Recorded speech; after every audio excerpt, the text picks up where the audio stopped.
Yeah. Hello! How are we all doing? I've had better starts. Google decided to request two-factor. It's 9 o'clock on a Friday. Who do you think it is? Bad words were said, weren't they, Mike? Very bad words. Very bad words. Now I'm going to have to transfer because we are in GMT. Now I'm going to have to say my joke again. You are? Where you go? Friday night and the lights are low. Right. That's an ABBA reference, It isn't is. it? Right, okay. You not said a Friday problem. night. I said Friday. Never mind. Leave it. Never Mike, mind. leave Get on, it. get It on was with funny the the first show. Get time, on but with the not the show. second, so leave it alone. Yeah, but nobody heard it the first time. That's very true, actually. You can tell this is live, can't you? Oh, yes. Hello, Debbie. Hello, Renee. Hello, Jonathan. Who else have we got with us?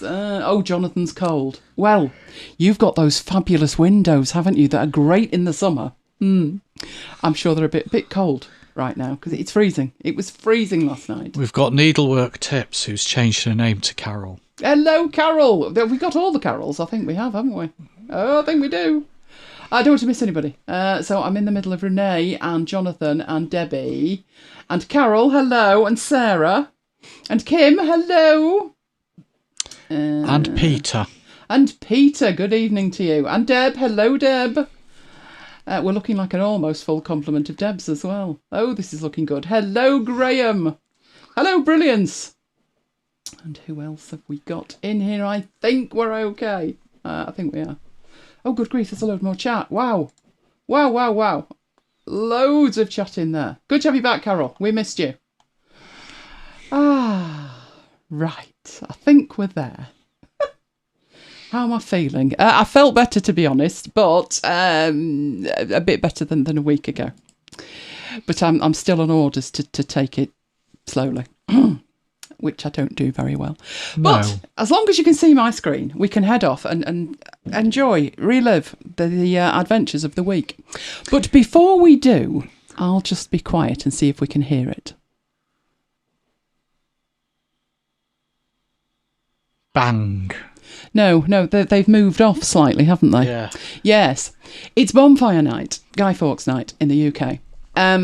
It sounds like we're in the middle of a bomb zone. They are like mortars going off. There they go again. But they were actually louder between 6 and 7, weren't they? But I think once people have had a skinful, 10:30, 11 o'clock, they'll probably get a lot louder. So if you hear any bangs, that's not me falling on the floor. No, that's happening outside. And before you ask, Lola is absolutely fine. We've put the heated blanket on for her, so she's on the bedding, luxuriating. One spoiled dog. We only got that electric blanket for the dog. Yeah. Be honest, she loves it. So she's absolutely fine. She's not bothered in the slightest. And some of these fireworks are literally rocking the roof. And she's laid back and everything. We're very, very, very lucky. So if you hear anything, that's what it is. Okay, what have we got? We have got the week at MacBites headquarters. Then we have a gear update. In fact, 2 gear updates. Things that you saw be unboxed but didn't see taken to completion. Well, I've taken them to completion, so I'll share them with you. Then Mike is getting us up to speed with more on pivot tables in numbers. I'm sharing an app called Book Track because, bed rest. Been reading quite a bit. Then we've got 2 things in Keynote. We have the multiple presenters, which has proved interesting, hasn't it, Mike? And then translation that proved even more interesting. And then Mike is wrapping us up with Power Query. And we have an unboxing. Saga with the unboxing, isn't there? There wouldn't have been an unboxing if it had arrived on time, but that's a whole different story. Right, so we're broadcasting in 1080p, or we're doing our best to, in the midst of everything that's going on. Make sure you're watching in 1080p. I have no idea what YouTube did to me this week, because I've been watching on an iPad and I can barely see the screen, much less what P rate it's working at. But there is a cog in the lower right-hand corner. If you go down there and choose 1080, and while you're there, there's a thumbs up. We would love a thumbs up. So, what happened at MacBites headquarters this week? Well, it's never without incident. So, Saturday started quite peacefully, considering. We had our usual music shows. And then at 8 o'clock, we started by request. Oh, we had such a ball the week before when we did the 70s rather, that we decided we would do both the 60s and the 70s. It was a blast. Now, you know what? Brilliance. What description says? Is Scrivener in the description? It wasn't in the mail. I'm not going to be able to get around to Scrivener tonight, but we will be back on Scrivener next week. So at 8 o'clock, once we start Brooklands, it's like, where's Asda? And you know Asda's usual saga, where they send a text at 2:15 and say we're 7 stops away. Yeah. Well, this time, Asda, complete radio silence. They were missing in action. Luckily, they did actually turn up about 9 o'clock, didn't they? And this was the nice one that helped you, wasn't it? Yes. Marvellous. Which takes us to Sunday. Sunday was a good day, because despite getting to bed rather late after doing Brooklands, we got an hour's extra sleep, because we changed our clocks. I don't know why we do it different time to everybody else, just to annoy everybody, because everything has been out by an hour this week. It's been chaotic. The calendar's coped quite nicely for a change, but it feels weird when you're doing something at 5 o'clock that you usually do at 6 o'clock. Now, obviously, Sunday, not only did we get an hour's sleep, it was Halloween. What trouble could Lola possibly get into? It was the voodoo hoodoo. So there she was, minding her own business, admiring the barges on the canal, when suddenly she found something far more interesting to look at. And she deployed stealth mode. Just look at that stance. Head down, they'll never know I'm coming, she said. Oh, they did. Well, before she got there. Poor Lola, she was disgusted. Really disgusted. She wasn't that bothered enough to jump in the canal, though, was she? Not like Louis the Labrador. No, she's not that bothered. So she feigned disinterest, okay, and said, oh, look, there's far more interesting things over there. Let's go, Dad. Now, the question is, can you see what she was interested in? Because I was looking and said to Mike, no, you're going to have to point it out. At which point he did. That's just scary. Can you imagine that? Can you imagine walking along the canal and you bump into that? Yeah. And that was Halloween morning. It wasn't even dark at that point. Lola decided strategic withdrawal was required. She sagely retreated to the safety of MacBites headquarters, hunkering down with her supplies. They are her French doors, aren't they? Patio doors. They are. They never open. But in her previous house, which is now over 2 years ago, she used to go out of these patio doors at the back, and she's still convinced that they open. And it makes us smile, because we had patio doors when Maya was here, but they were never open again, because there's a side door. So he had no idea they were a door. Lola knows they're a door and waits for them to open like magic. Maya had not a clue. The first time we opened them, when he was about 3, he just went round and round around the garden with zoomies, didn't he? Running out the side door and round the front and in and out again. I loved it. But Lola's just waiting for them. Well, actually, she was all curled up and quite happy, wasn't she? So after Lola had had her adventures, then it was our adventures with the Amazon man. Now, it was actually quite an important delivery, wasn't it? It was 2 items. One that I was checking and one that was very much for Mike. So at 2:15, do follow along with the times here. At 2:15, we get the message that we're the next stop. Awesome. But then he didn't appear. So obviously I'm following him on the map at this point, and he wasn't there. So we got a different message. The driver has a few more deliveries to make, but just a minute, we were next. What? So clearly we figured he's lost, which is amazing given how many times they visit here. I would have thought the van could drive here by itself. Sometime later, we're still looking for him. But then we spot him. And he sits there and sits there and sits there. Now, we're not actually physically seeing him at this point. No. We think he'd stopped for lunch, but he was literally round the corner and we were the next delivery. So, remember, it was 2:15 at this stage. By 3:15, we contemplated search parties. Louis the Labrador was well up for it, as was the neighbourhood tabby. But we got him. There he was outside our house, 3:15. Well done. Sometime later, like another 15 minutes later, he still sat there. We did check that he was moving, didn't we? Just so you know he wasn't dead. Just in case he needed an ambulance. However, even later, still sat there. But how long could he possibly sit there? You'll notice there's another angle at that point as well, because I got embroiled. So Mike was on one camera and I was on the other. This is how hours are wasted here. But we didn't dare let him go in case he was lost. I mean, if you can't find the house from there, you've got a problem. But, you know, he drove off. Brilliance has come up with a good point. What? Delivery drones don't need lunch breaks. That is very true. We could have done with one, I'm telling you. He actually drove off. And he was gone a while and then returned, facing the other way, as you can see. So we're not quite sure what that detour was in aid of, but then he pulled up and stayed in the van. Literally, we were like, well, we'll do this and we'll do that. And, you know, your eyes were drawn back to the camera with, we daren't miss this delivery.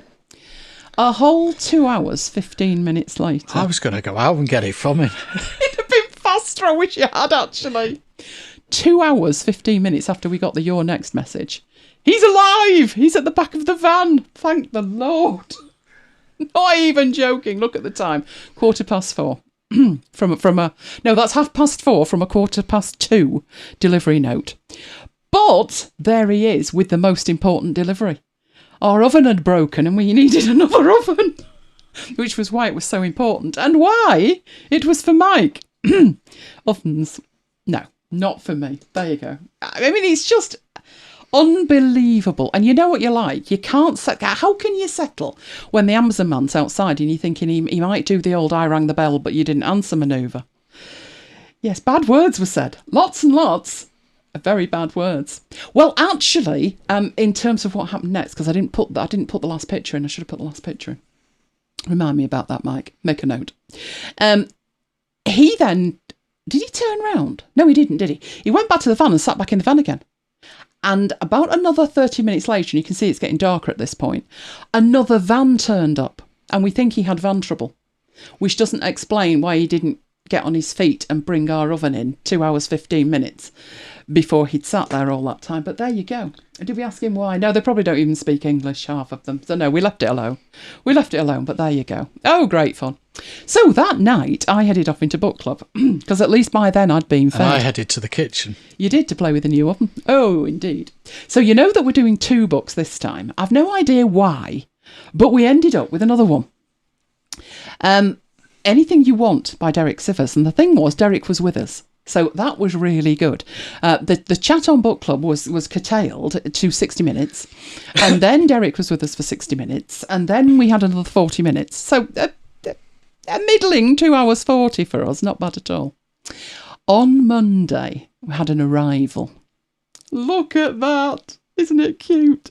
This little fella arrived from the Moore family, who are usually with us in Brooklands on a Saturday. And he's being christened Huggy Bear. Isn't he cute?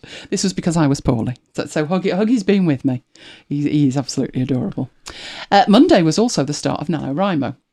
I have no intention of writing a novel, for which we're probably all very grateful. But I usually do something in terms of like block time off for a day and then get on with it, whatever it is. So I started on Monday. Tuesday, I was actually allowed up, wasn't I? But only for the hour, because it was book club again. This is the different book club. There's 2 book clubs. So this one's Write Useful Books. But the thing with this one is it's much more predictable. And it was actually quite funny this week. I won't go into why, but it was funny. But it's only an hour and 5 or something like that. So I'm all right. But then this happened. Oh, UPS. It's usually exciting when UPS comes, doesn't it? Look at that hedge. Let's admire that hedge for a while. Yep. Maybe a bit longer, but yeah, I'm happy with that hedge. Now, if UPS are coming, excitement!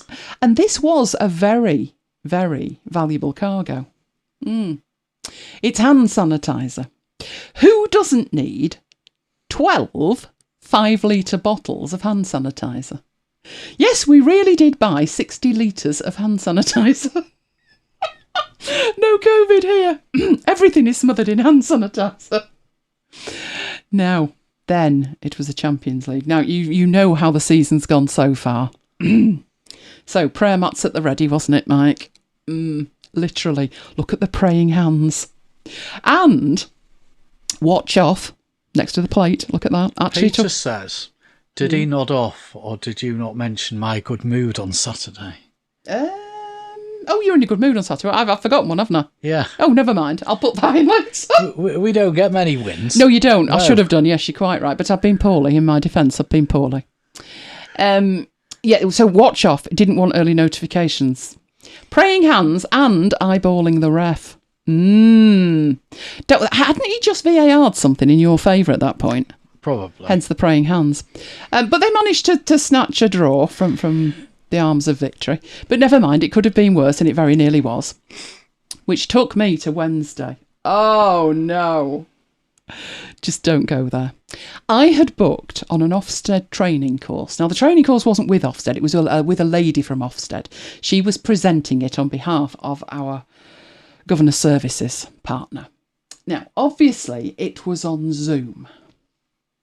And I know a lot of people with Zoom don't really like Zoom. I know what you're thinking. But usually I'm the most engaged of attendees. Until this happened. Let me recreate my horror for you. The speaker started with face-to-face is so much better. Oh, I wish this was face-to-face. Did I mention face-to-face? Oh, and then there's this thing you need to know. But face-to-face is so much better, and on, and on, and on, and on, until I couldn't take it anymore. To say bad words were being said was an understatement. The only thing that was wrong with the training was her moaning about face-to-face being better than anything else. No, it's not. Let me tell you what last time was like. They hired a room at this local venue, and then the local venue double booked themselves with another room. So the other people got the big room, and we were squashed into this cupboard. That was once I'd got inside, but there was no parking. Because they double booked the place and the other room was absolutely teeming, there was no parking. It was absolutely persisting it down.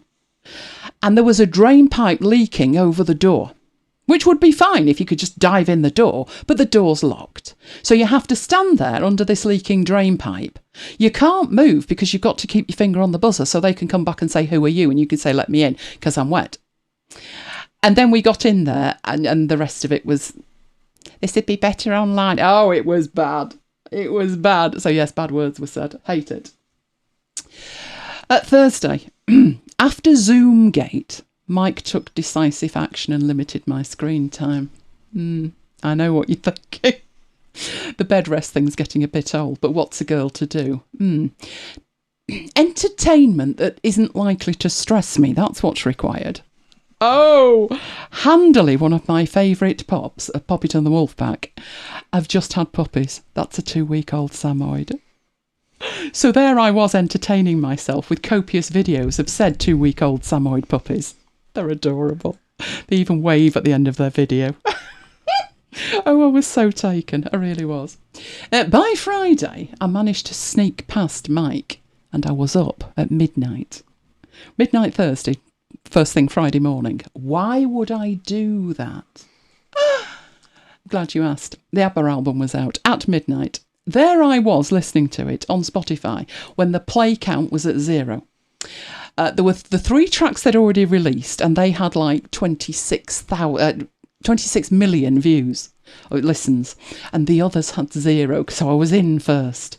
Quite like it. It reminds me, if you've not heard it, it reminds me of The Visitors. But there's 2 tracks in particular on it. I prefer the faster ones. So I got down to track 9 and I'm like, I'm loving that. I'm loving that. And tonight we didn't have ABBA on, did we? Because some of it's quite gentle. No, to try and get the fireworks out of our brains, we put Meatloaf on. And while I was doing that, I updated BusyCal. Now, you're wondering why that's significant. Well, there's somebody with a busier calendar than me, apparently. Improved rendering of day and week view when there's several hundred events starting on the same day. Several hundred events. Not me, thankfully. But good to know anyway. Good to know. So, as I say, it is bonfire night. If you can hear anything, it's not us. I've not collapsed. Oh, brilliant. ABBA, aren't they, like, really old? Yes. And aren't we all? I remember them the first time round. I believe they're in the 70s. But they're looking good on it. And the music could have been literally released 6 months after the last album. Liked it.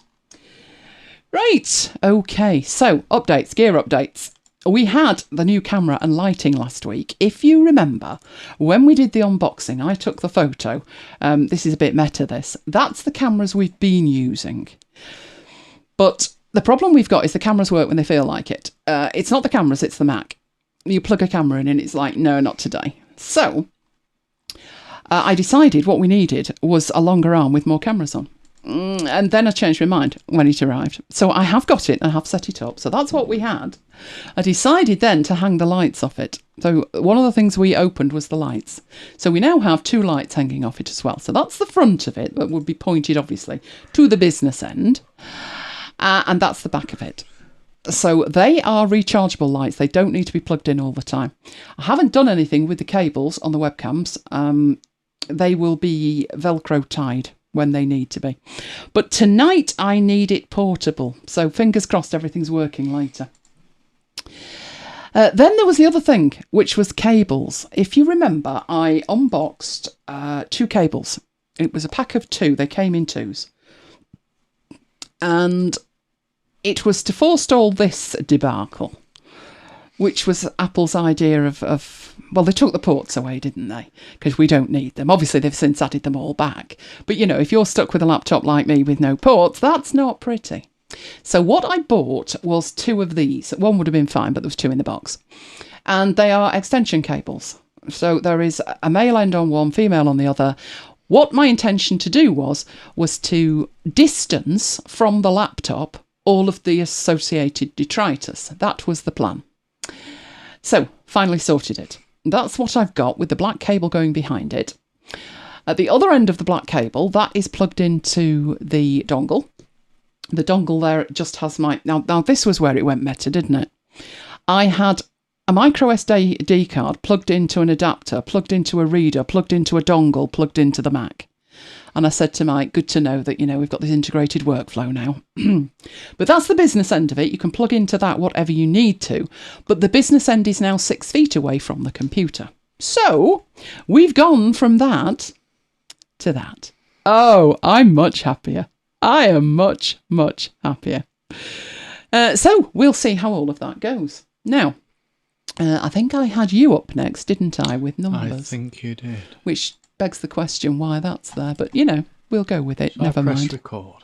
You sort yourself out and let me know when you're ready, and then I can hand over to you. Right, I'm ready. Right, now let me find you. Where are you? There you are. Awesome. Right. Shall I start? And over to Mike. Thank you. Right. Today's numbers lesson is charts. Charts built from pivot tables, also known as pivot charts. So what I've done is I've created 4 pivot tables here. Here's my data. It's the same data that we've been using over the past couple of weeks. So we have our orders from the Unicorn Clothing Company for our different products, the country that we've sold to, the revenue and the month. And there are our pivot tables that I've pre-built. And this is where the charts are going to go on the Unicorn Clothing Company sales dashboard. Okay, so let's start by going back to the pivot tables and clicking into the revenue per country pivot table, which is this one here. So you can select the entire pivot table, but you don't have to. You can, like you can in Excel, you just need to select a single cell within that pivot table. Once you've done that, go up to Insert and Chart, and you've got all the different types of charts there that Numbers supports. Your column charts, your bar charts, your line charts, etc, etc. The 2D versions, the 3D versions, they're all there. It doesn't matter whether it's a pivot table that you're basing the chart on or a standard set of data. So for this one, I'll go for a 2D column chart. And it adds the chart straight onto this sheet.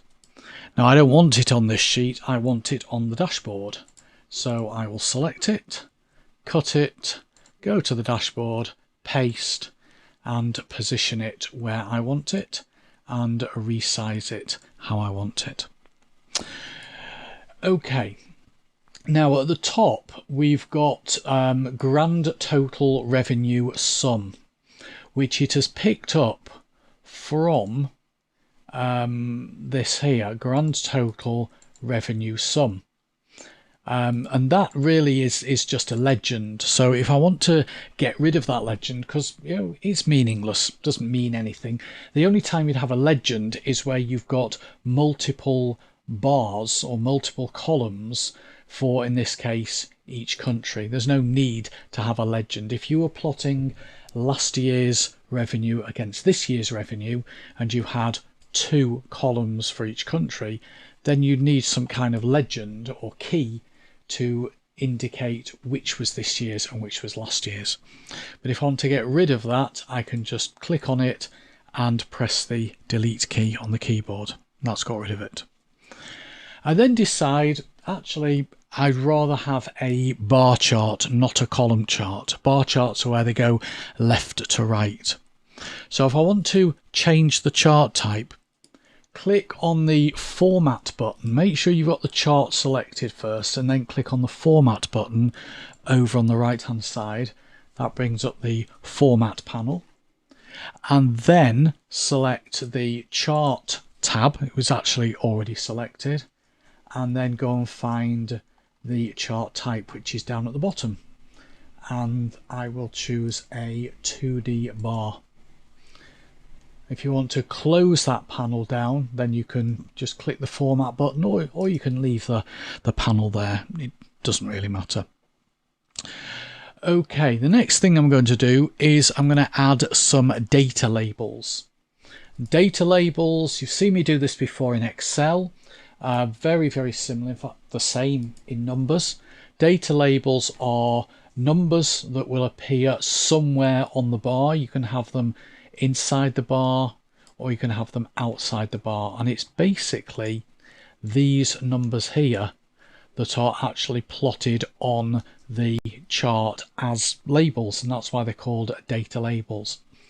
I actually prefer data labels because you've got an exact value. You can see exactly what those bars are representing. Otherwise, you're trying to look at the scale along the bottom here, look at these grid lines here, and try and work out what revenue was generated from UK customers, what revenue was generated from Germany customers, and so on.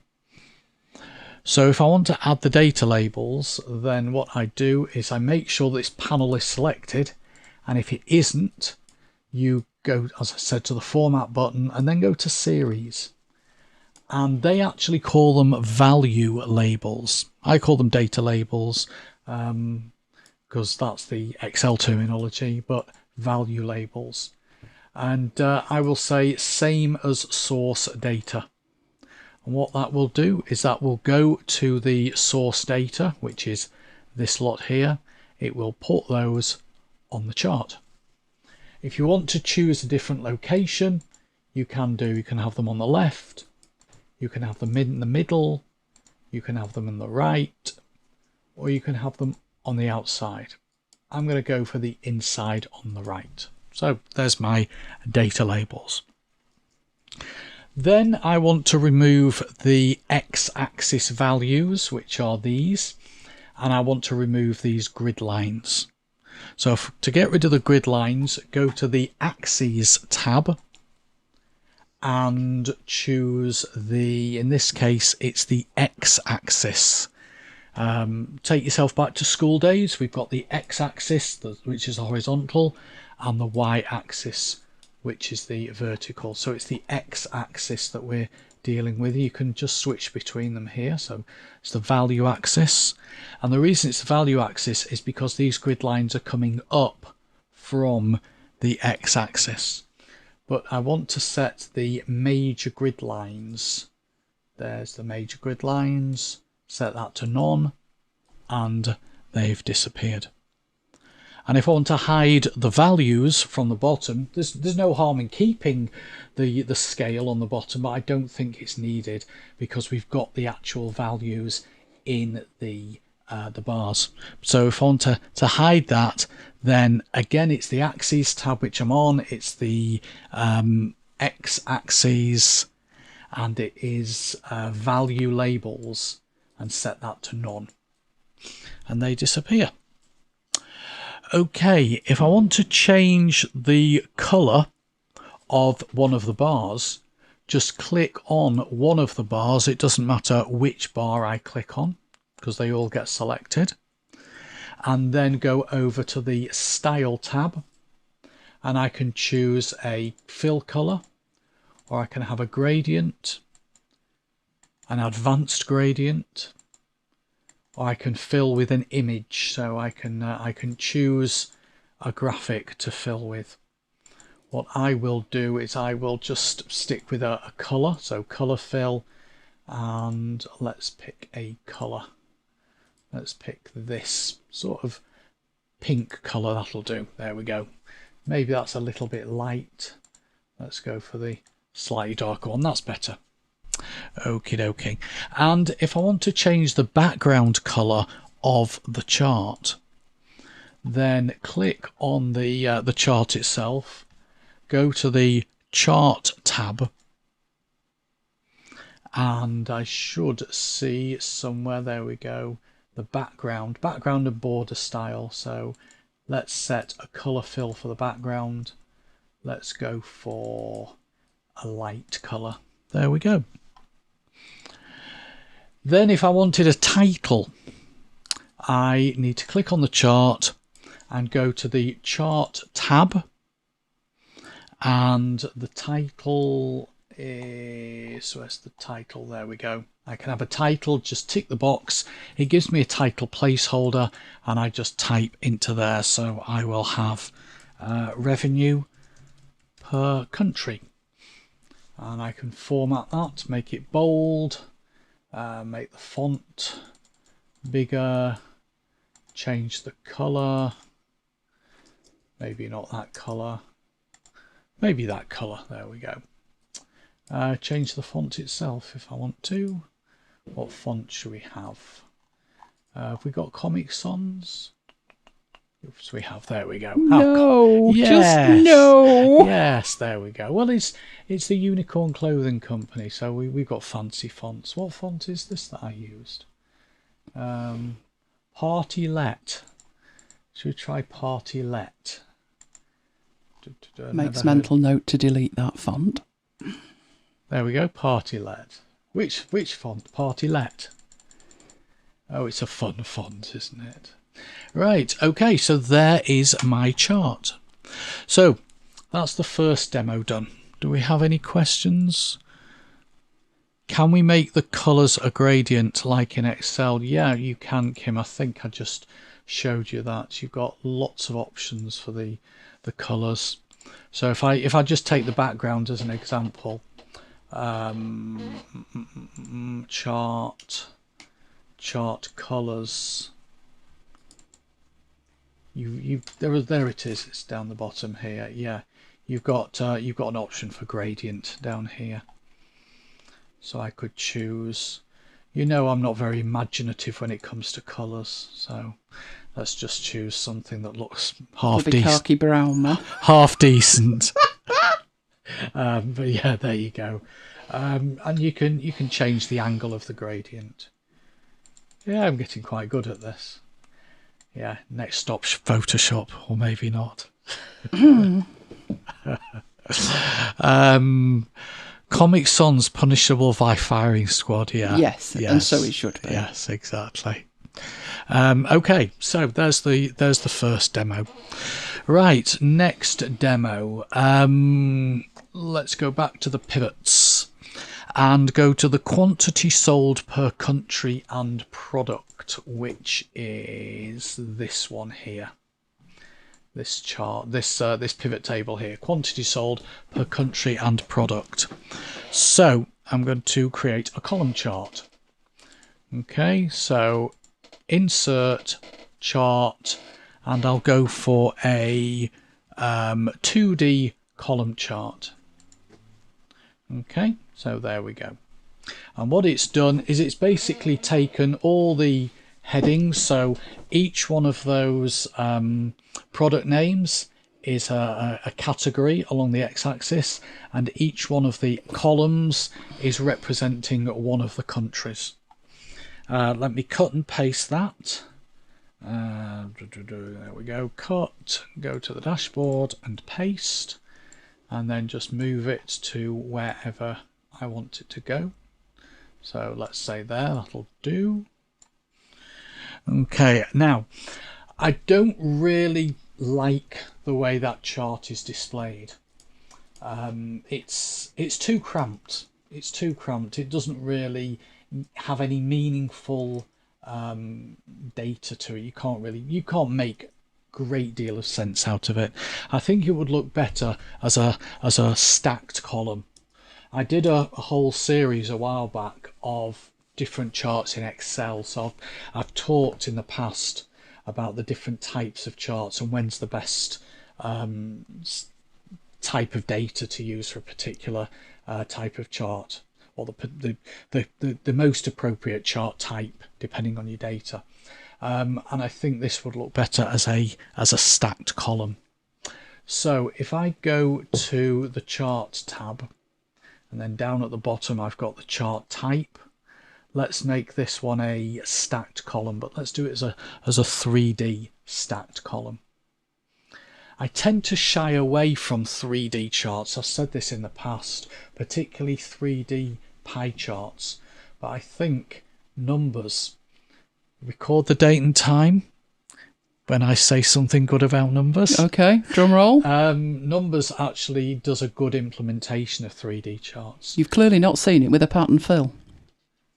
I've not seen it with a pattern fill. A 3D chart with a pattern fill.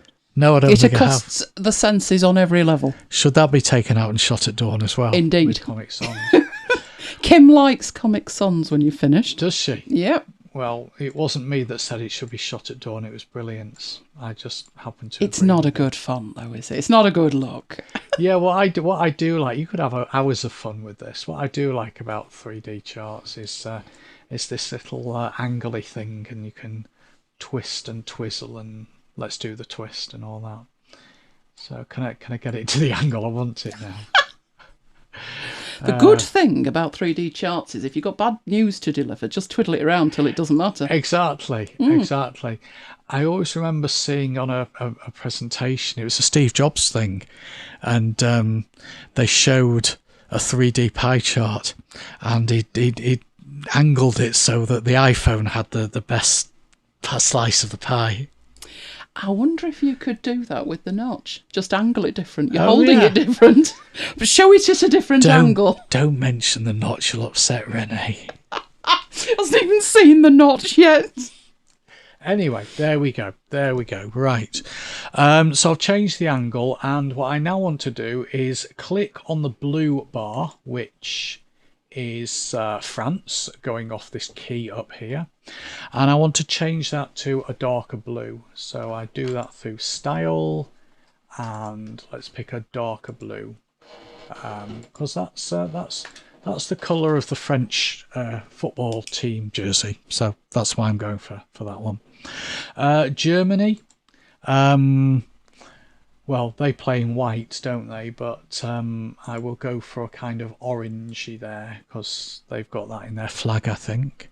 And the UK will go for red, because red spells danger when Boris is about. No, not Boris this week, no. Okay. If I wanted to move that legend, I can just drag and drop it. I think it looks better at the bottom. You could have it on the right. The only thing I don't like about the legend is you can't actually edit the text.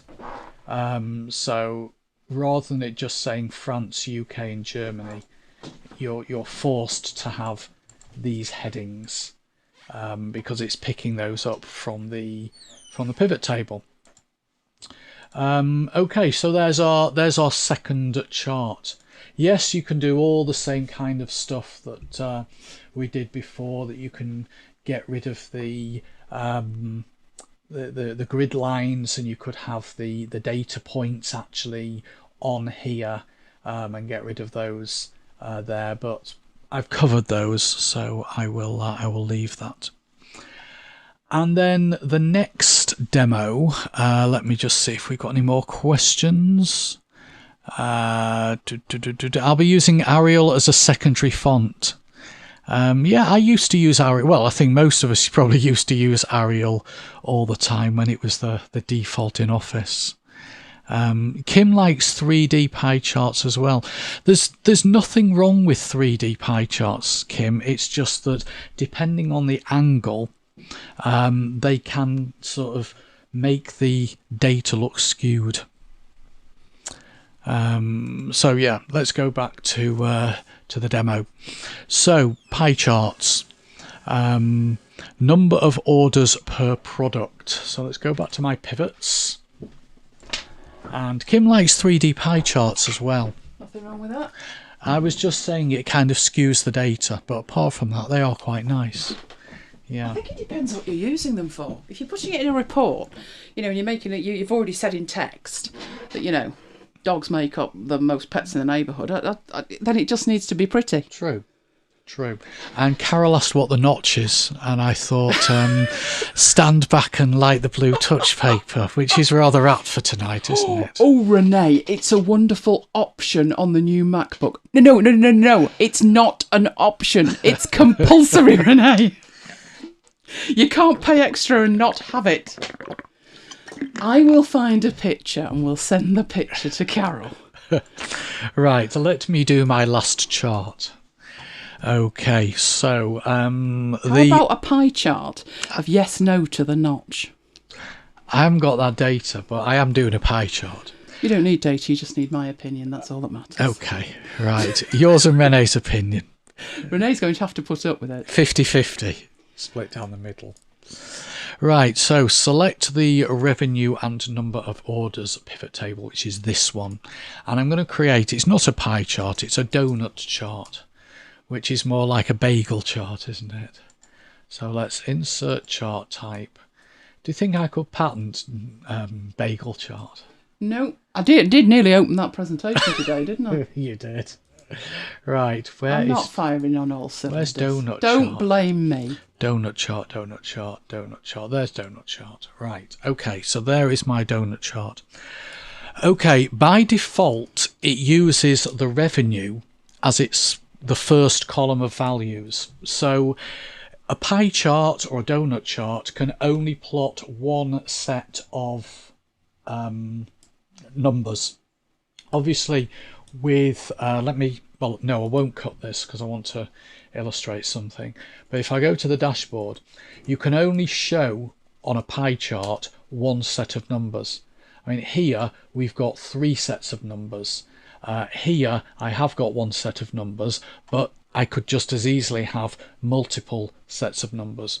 But with a pie chart or a donut chart, you can only plot one set of numbers, and it has picked the revenue sum, not the order ID count, and that's because it's the first set of numbers it comes to.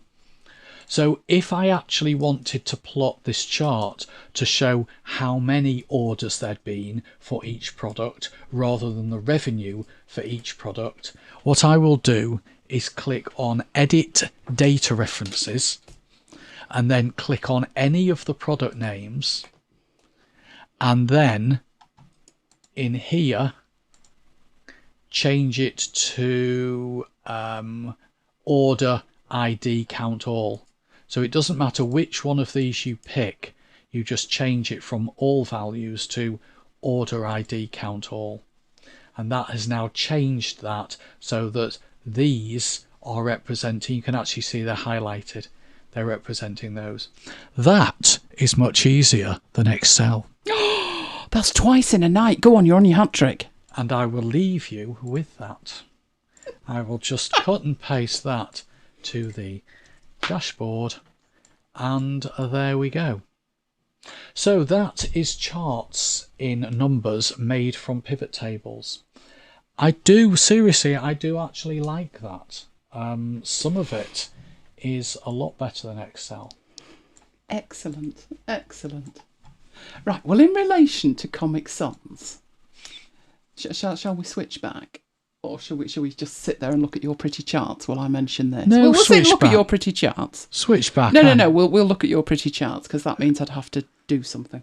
No, in relation to Comic Sans, a lot of the schools, when they're sending letters home to parents, use Comic Sans. And I remember going into some of them with training stuff thinking, just no, on no level. But they were told that it's nice and accessible and gentle and lovely. Yeah.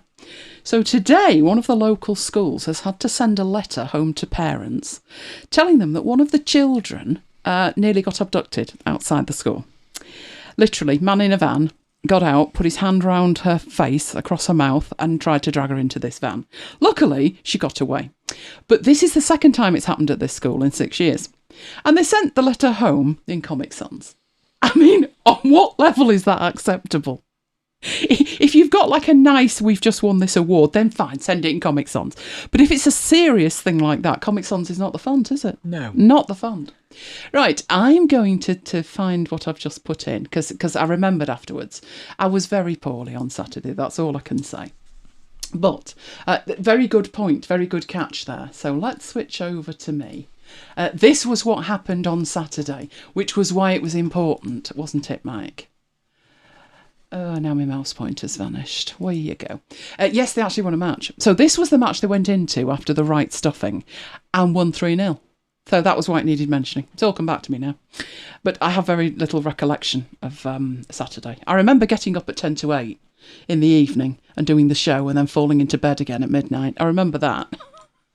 But other than that, I don't. Right, let me find the right slide. Now I'm whizzing through at the bottom to find the right slide for the next bit, which is not me Zoom Gate one, is it? Oh, that was bad. I actually thought of all you guys and thinking, you know, my people wouldn't. No, they'd understand.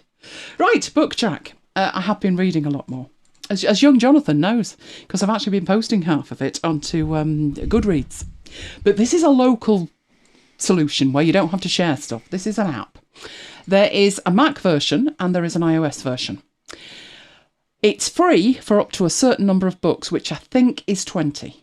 But you could use this in two ways. You could either just use the 20 and track what you're reading at the moment, or you could pay for the in-app purchase, which is a one-off. It's not a subscription.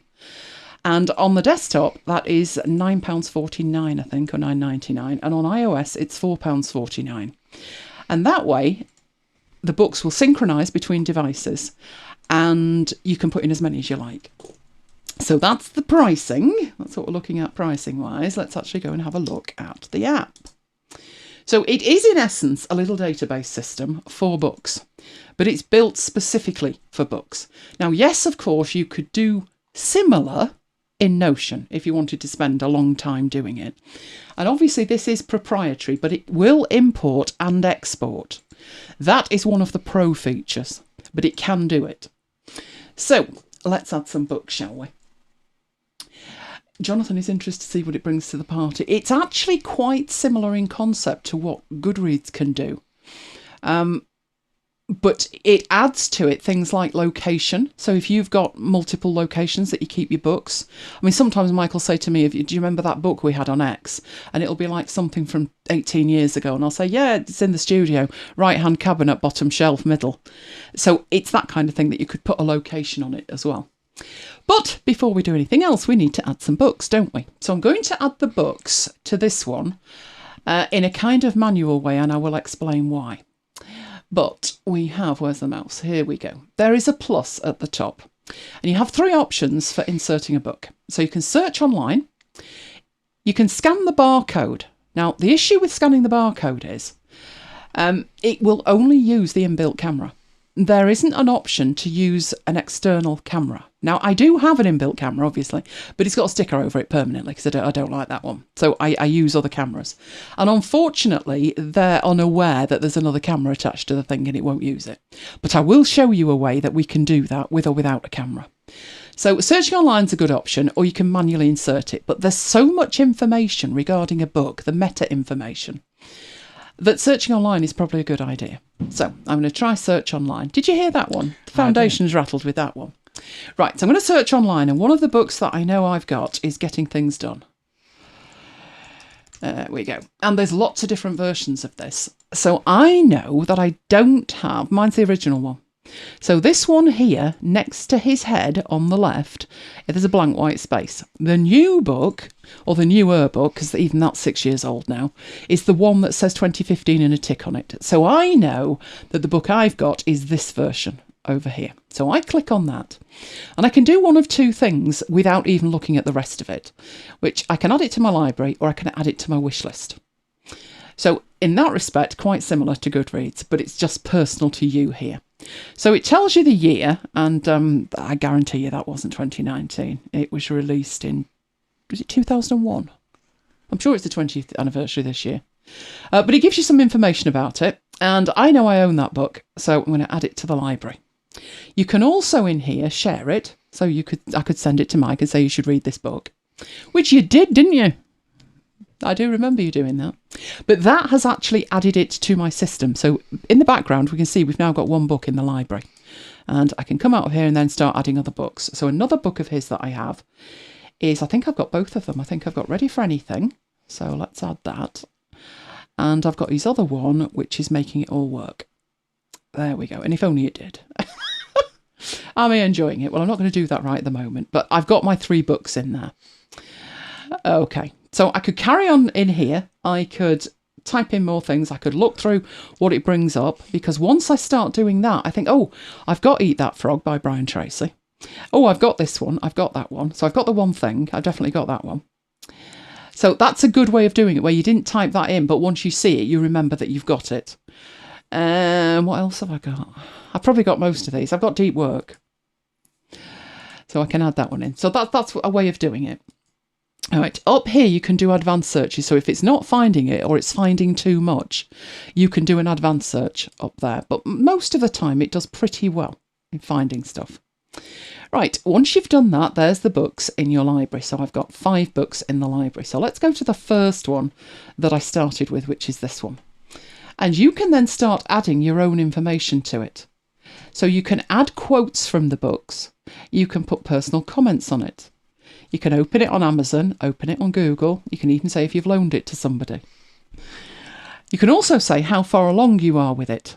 Now that one, I've actually finished it. So yeah, I can whiz that along, finished it. And then I can see when I finished it, when I started it, if I can remember that. Now, obviously, it says I read the whole thing today, which I didn't.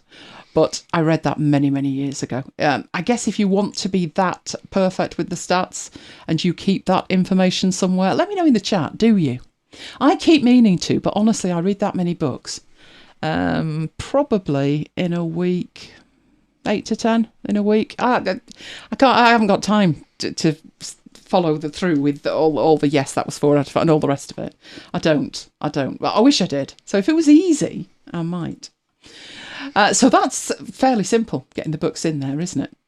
But you can add locations as well. So as I said, let's say the studio, and let's say we've got the right-hand shelf and the left-hand shelf. I really do, honestly, I do. Why aren't you doing it? Right, let's put it in here. The studio. Right-hand shelf. Shelf, not self. Oh, I've got my keyboard stood on something. Right, okay. And I will add another one, and that is the left-hand shelf. Left-hand shelf. I've also got 2 downstairs. Oh, there's books all over the place.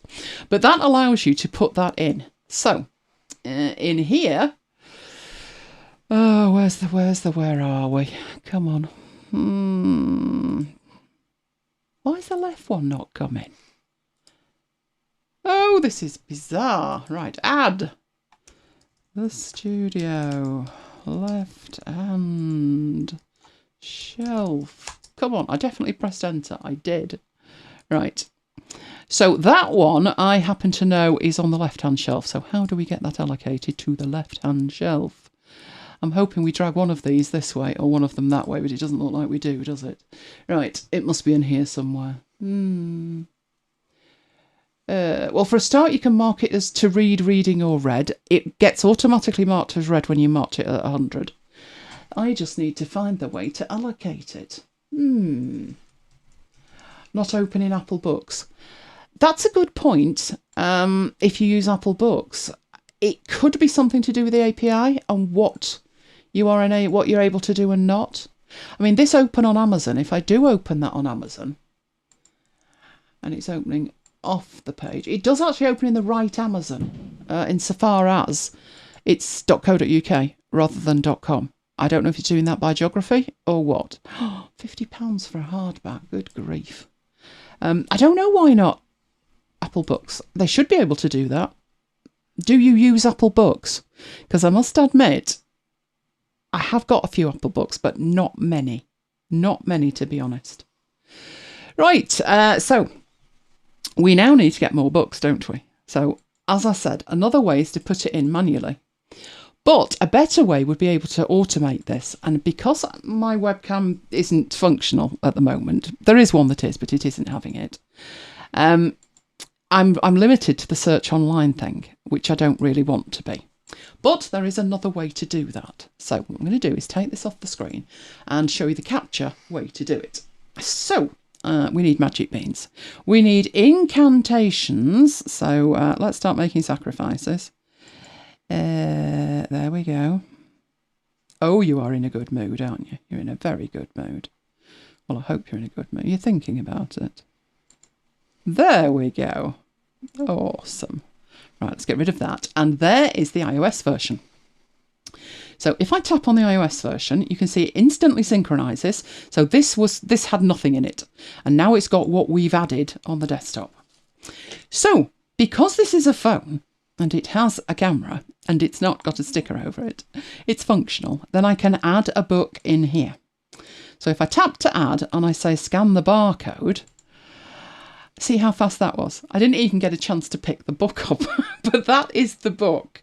But what I'm going to do, I'm going to cancel that and start again. Let's turn the book over. Right, there we go. That is the book. It got the right book.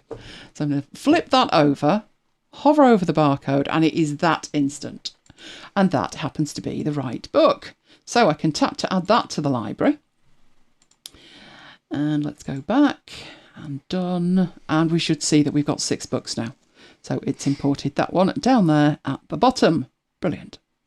Right, I've got on my desk, but I better turn it round because we don't want it to scan it that quickly, do we? Right, let's go back to Plus and do a barcode search. So I've got 2 books on my desk. I've got the books from Book Club.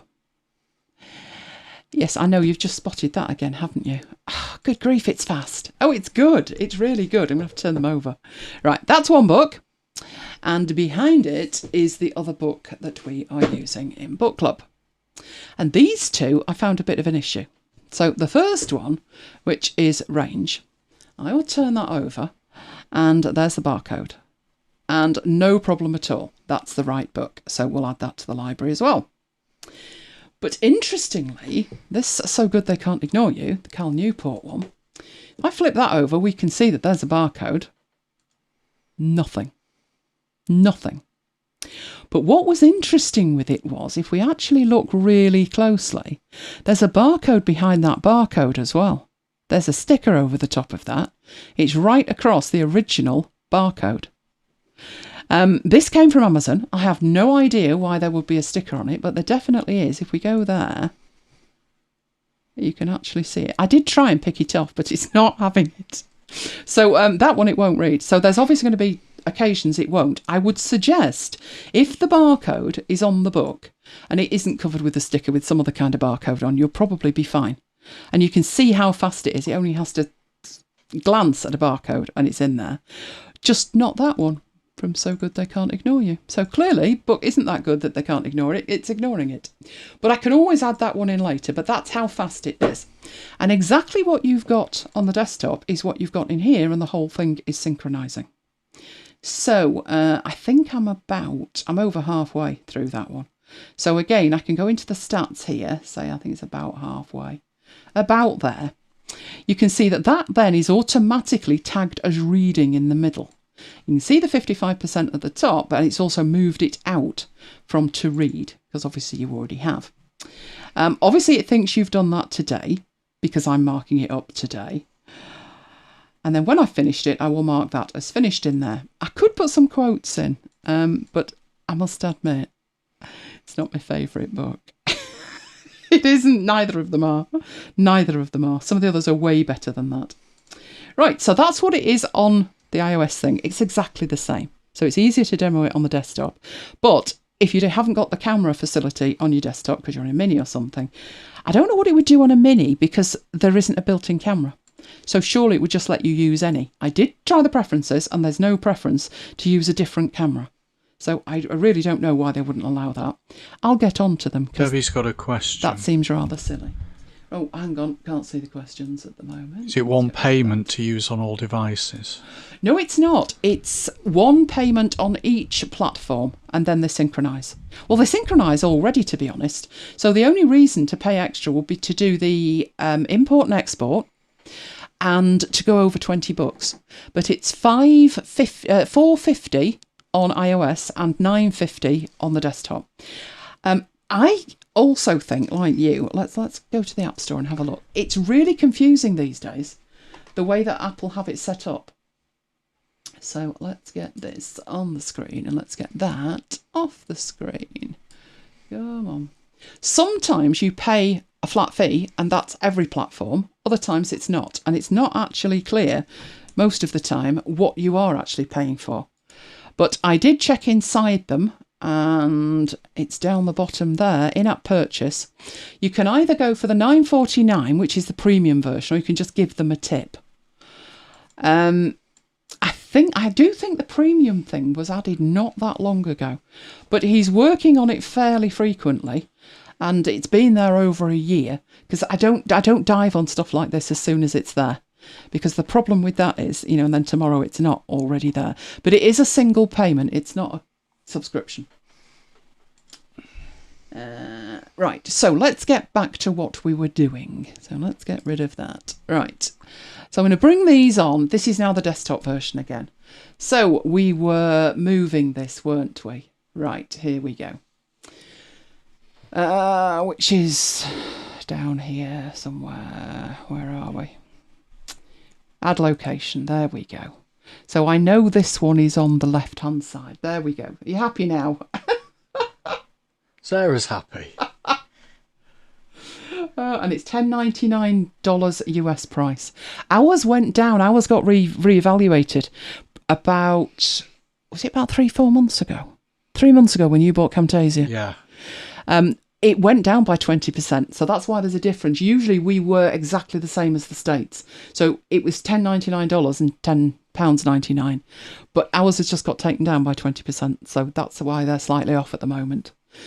Right, so we can search for stuff as well. Obviously, if you've got enough in there to search for it, then you'll be able to find it. In terms of both the book itself, to see if it's a book that you've already got, and if you have you read it, and what do you think of it? But also in terms of where it is, if you can't remember where it is. So that would work as well. In addition to the locations, you've got tags. So one of mine would probably be productivity, I'd guess. And no, we won't have it that green, will we? Will we have it pink? No. Oh dear. Should we have productivity as like purpley? Purple will do. I can live with purple. There we go. So you could just create your tags down here. And if you've got a series of books, so I'm thinking like Harry Potter. No, I don't own a Harry Potter, but one day. Then you can add a series in there as well. So there's quite a lot in terms of what you can do to organise the books. It reminds me a little bit of Delicious Library. Who remembers Delicious Library? Do you remember Delicious Library? I remember Delicious Library. It was very, very skeuomorphic, but it was fabulous. It had the depth of data that this has, but it was just really pretty. And the covers downloaded, and then you could flip them round. Oh, it was beautiful. I remember putting about 3,000 books in it, and then it died. So that's why it's important in here that you do have the option to export it. It'll export to CSV, and it will import from CSV. So how that could work for you, if you already have book information somewhere else, but it's not going to be in precisely the right format for BookTrack, what you can do is export from BookTrack, and that will give you the file format of the CSV. And what you can then do is wherever your stuff is coming from, you can format it correctly and then import it. Whether it would be worth it or not for you, it's going to depend on how many books you've got and how long you're prepared to spend to track them. So if Jonathan's still awake, what do you think, Jonathan? There's no social aspect to this, as there is with Goodreads, which is quite nice. I haven't used Goodreads extensively, but while I've been laid up, I have been filling things in. And I'm liking that. I am. But obviously the thing with Goodreads is completely free. It's an online service, whereas this is private, that's public. So Goodreads is public, it's the social side of reading. But this one's totally private for you. I like it. I like the idea of putting things in the wish list, etc. But I'm thinking, in a wish list, if it's in the wish list, so if I added a book to here, so what book should I put in here? Should I do a search online? What haven't I got? I haven't got Harry Potter for a start. So let me find a Harry Potter and put Harry Potter on the wish list. Oh, good grief. What was the first one? It was the Philosopher's Stone, wasn't it? Or was it Sorcerer's Stone? Don't ask me. Oh, come on, philosophers. Come on. Deathly Hallows. That was one of them. There we go. Right, that's the first one, isn't it? Right, so instead of putting that in my library, I put it in the wish list. Don't keep mithering me. So I wouldn't... That's a bit odd that you can read some of it, or mark it that you've read some of it. At that point, to me, that's a bit odd, but there we go. So I can add that to the wish list. Now, once something's in the wish list, then I think it does make more sense that you would open on Amazon or open on Google Books. Jonathan's not too sure. It's got its place because it's private, but you like seeing others' reviews and we'll see less integration with Kindle. I agree with you. I think it depends on the books. While it makes sense to have all your books together, there's some books that I read I probably wouldn't want to put them on Goodreads. I'm reading one at the moment. Well, I'm not actually. I'm listening to it. I tend to listen to books. And, most of the stuff that would be on there would be productivity stuff and personal knowledge management. And then all of a sudden you'll get this Simon Brett book up there, which is kind of a comedy thriller type thing. But I guess that's you. So it depends.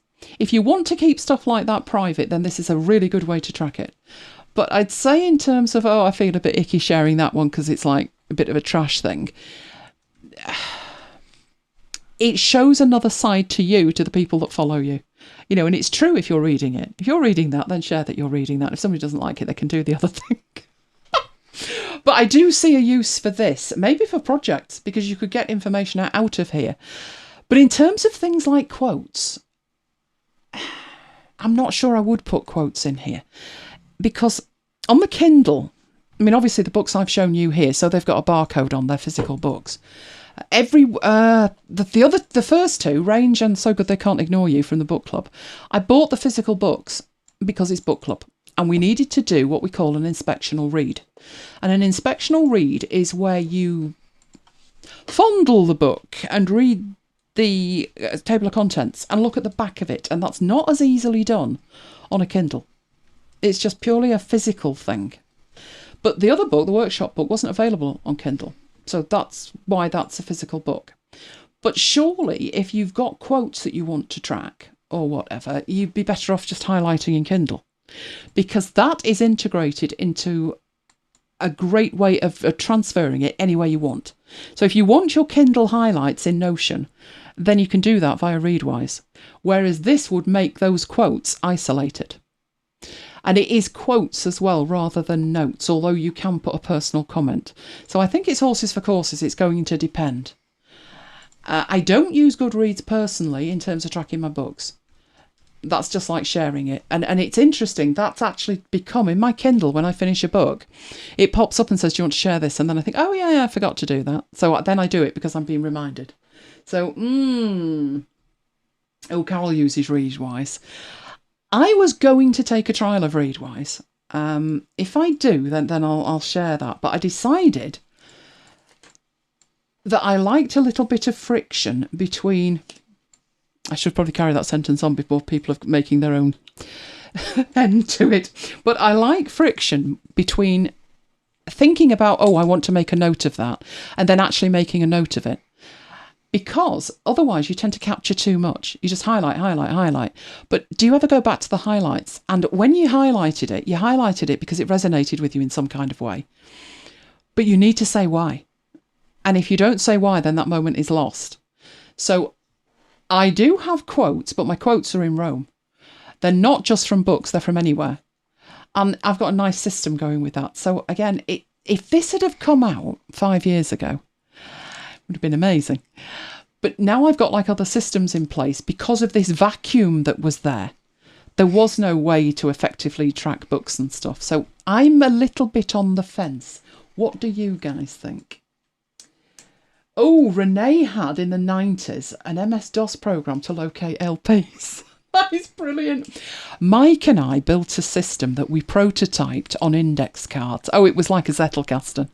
Nicholas Luhmann was looking over my shoulder. You know when you had cassette tapes, videotapes, and they were like 3 hours long and you got 6 programs on them and you couldn't remember which was which? I said to Mike, can Access do that? Can we build a database? And it was like, let's prototype it. So we got some index cards, 3x5 inch index cards. We had 2 shoeboxes, 2 Zettelkastens. We had one that had the tape numbers in and we had the other that had the programs in. And you reference the program from the tape or the tape from the program. It was an alpha, wasn't it, of a Zettelkasten? Yeah. It really was. And it worked. So then we built it in Access and it was fantastic. So when my mum said, I want to watch episode whatever of NCIS, you're like, oh God, where's that? You could go to the box, find the episode, and that would give you a tape number. And then you just had to find the tape then that were all lined up with labels on. Ah, genius.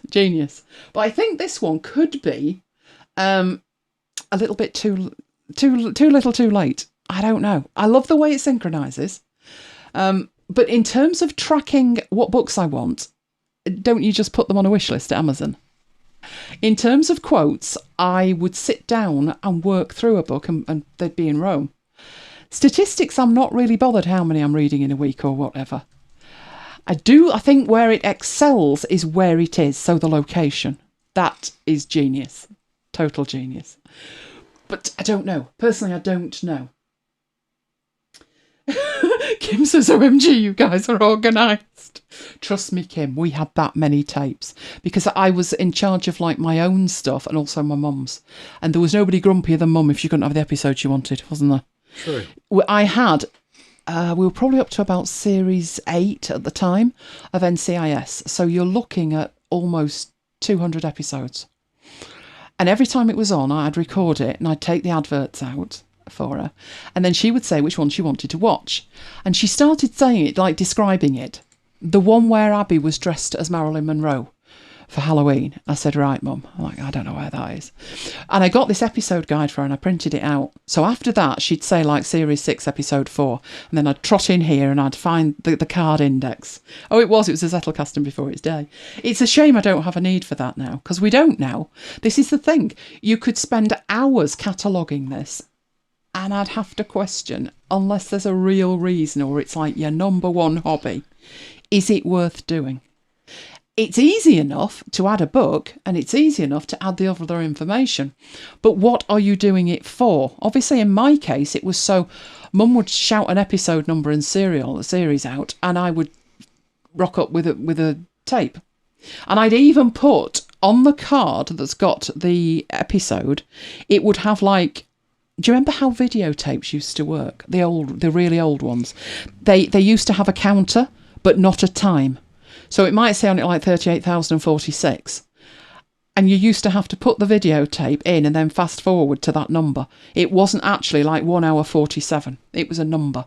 And that was on the card. Oh, trust me, done it all. Where is that now? Oh. What is Access used for? Is it just a database? Last time you heard Access 2003. It is. It's a standalone database system for Windows. Unfortunately, there isn't a Mac version. You can read databases from the Mac version, but it's an incantation that you don't really want. Many people now wouldn't have the same need for Access because you've got things like Notion, which does databases, and Airtable. So there's a lot less need for a handcrafted Access database. But it's still used where you are at work, isn't it? It is. And it's now connected to the Power Platform. Yeah, so it's got its place. I would say rapid prototyping is probably where it's at with Access. But it was good in its day. It's probably still just as good now, but you just don't have the need for it. So if I had to build our MacBites management system in Access, it'd be there forever. Whereas in Notion, I can half build it and say I'll come back to that because nothing's going to break. It'll just sit there with me adding bits to it. But with Access, you know, if you have a form but you don't have a report and you don't have a query, then nothing's going to work. But with Notion, you can just build on the fly. So I wouldn't recommend Access for many things anymore. I think only on the corporate side. Only on the corporate side. Yeah. So let me know what you think of that. I'll be trying it, but I'm not sure. I thought it was very well put together. I like the fact it's not subscription. I thought, an in-app purchase, how much is that a month? But it's not. So from that perspective, definitely worth it. But I think the strength of it lies in locating the books if you have a lot of places and tracking them if you loan books out, which, you know, COVID, 60 litres of hand sanitizer, not lending anything to anybody. Not being mean, just not happening. Right, okay. Oh, Renee's installed Bartender. Getting ready for the notch, are we, Renee? Just saying. Right, okay, let's come out of there and get rid of that. Right, okay, let's head back into here. Oh, what have we got next? Oh, multiple presenters. This one's going to be jolly fun to try and demonstrate. It is very tricky to demonstrate, but we're going to do it. So let me move the books off the desk. We need a reorganisation to demonstrate this. Right, the update that came out the end of September, the 11.2 update, added a few what they were calling Keynote features. Keynote features added to Keynote. One of them was multiple presenters, and I swear I read that this was Monterey only. You swear that this was Monterey Yes. only. So we rigged up this horrific system to try and test it. In our experience, it's not Monterey only. So if you were erroneously informed by Apple it was Monterey only, it's not. So this will work even if you're on Big Sur. Biggles to us, obviously. So we will endeavour to show it. So there's a few incantations that we need to do first, but we will endeavour to show it. So let's start off with that. So, you've disappeared now. You know that webcam that I said was working? Guess what? It's not. Oh. I'm just going to do this again just because I can. You know, why do it once when you can do it 27,000 times? Right, now it's working again. Awesome sauce. Right, so I'm recording the webcam because I'm going to show the webcam so we can see everything. But here's what you need to do to make this work. So I'm going to go into Keynote and I'm going to show you the process from scratch. So I do have a presentation in here. We have this after hours one, and this is from the same show last year.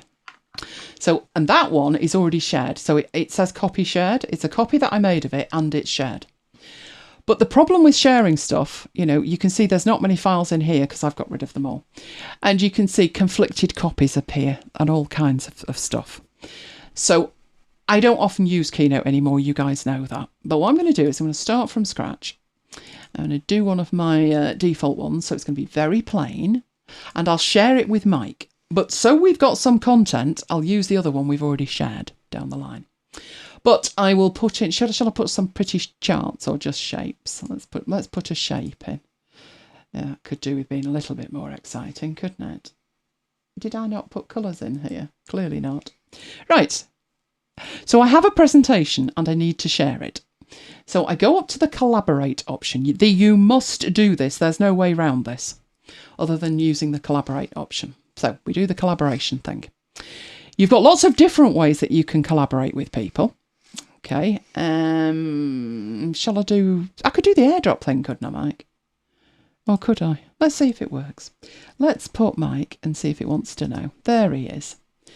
And only people that I invite, and you can make changes. So let's do the airdrop thing and see if it works. It'd be a miracle. Good grief. There he is. There he is. Don't know what that's coming up on. Elaine Giles would like to share the keynote presentation untitled. Yeah, I should probably have saved it first, but say I'll yes. Accept it. Yeah, say yes. Oh, look at that. Open untitled in Keynote. Elaine Giles shared this presentation. You will join as Mike Thomas. Right, in your TOEFL. It will also be added to iCloud Drive. Never to be seen again. Never to be seen again.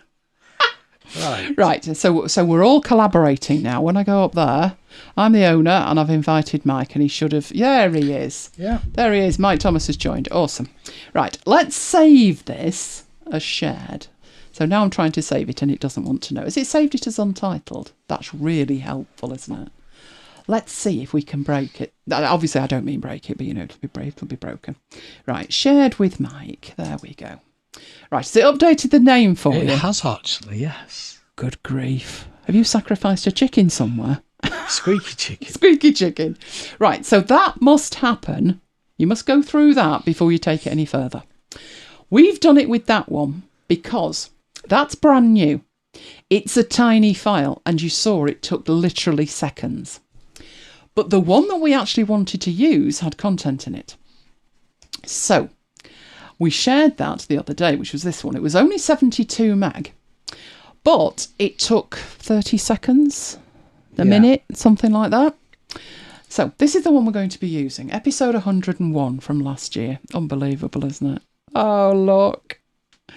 And then we had Lola because people were concerned. Yeah, second lockdown 2.0, remember. But people were concerned about Lola. And that Thursday was bonfire night. And I remember putting these in. And people were asking, was Lola bothered? There you go, not in the slightest. And she's like that tonight. Only now she's on the bed on the electric blanket. But no, she doesn't look bothered in the slightest.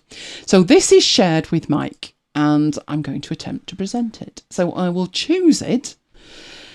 Now, you need to see what this looks like on my machine and the presenter view that I've got. And you need to see it on Mike's iPad.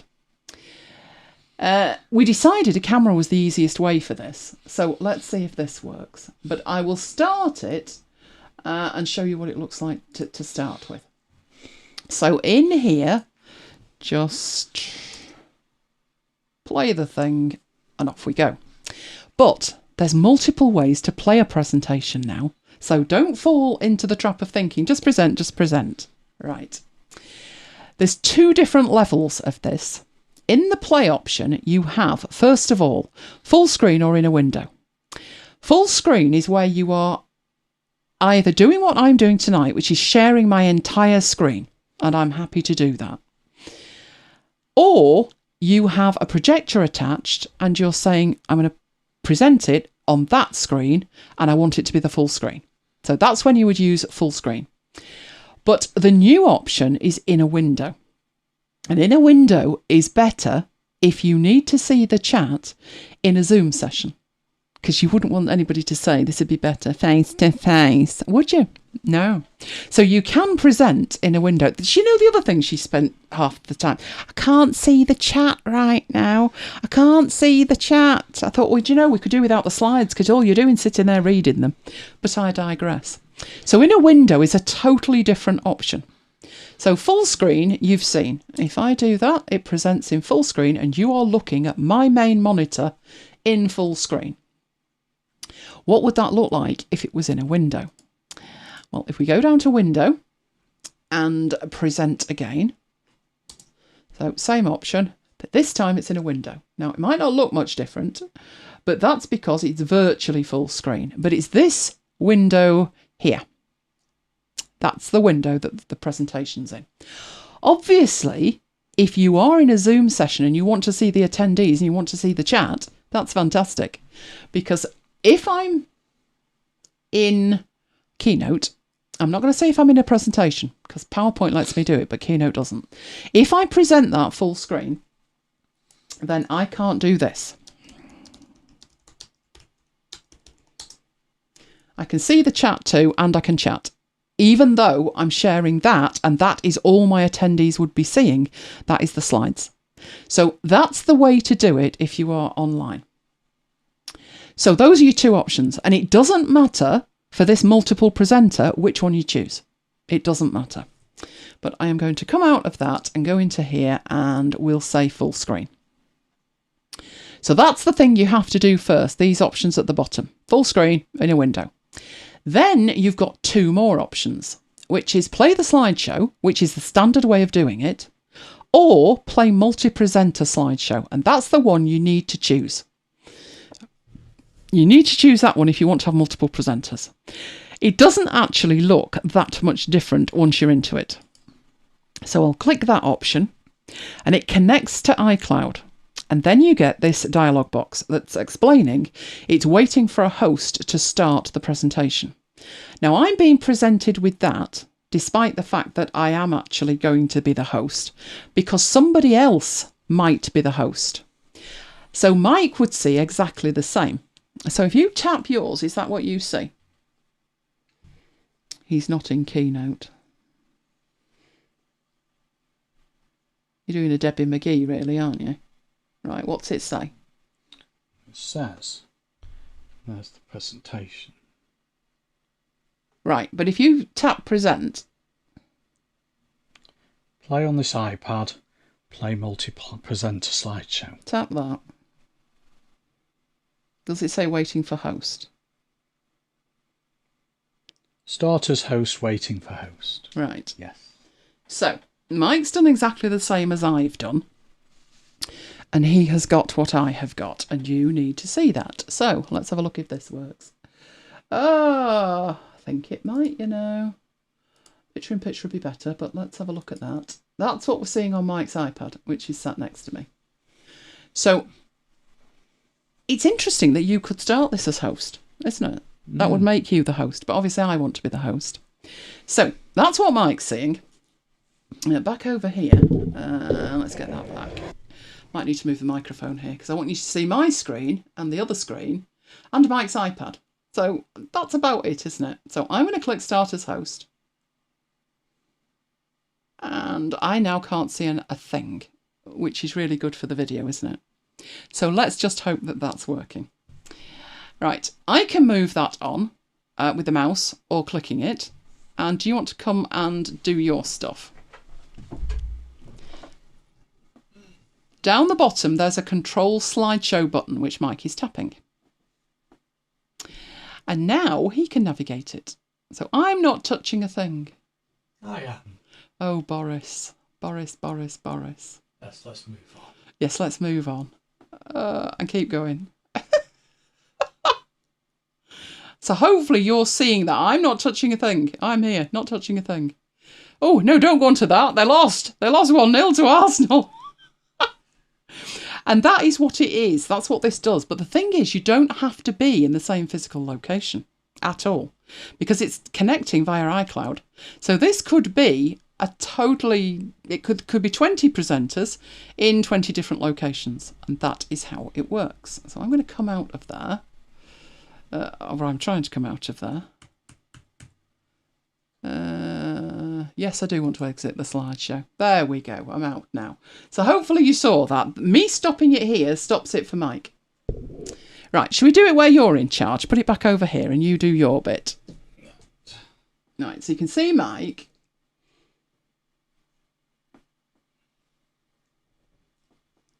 Oh, I've not seen that before. That's presentation tips. Did you say present as multiplayer? You have to click continue now because you've told it to do that. You'll have to come out of it now. Can't get the staff. Go on, play. Multiplayer. It didn't come up. Didn't it? No. Oh, why didn't it come up? Because I'm not the host. but it asked you to be the host. Oh, maybe I need to do it first. Right, okay then. Well, I won't play it. I will just go in here. So let's have a look what I'm doing up here. Play multiplayer.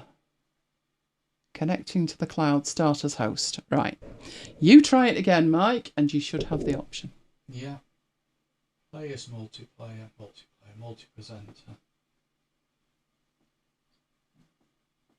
Start as host. Yep.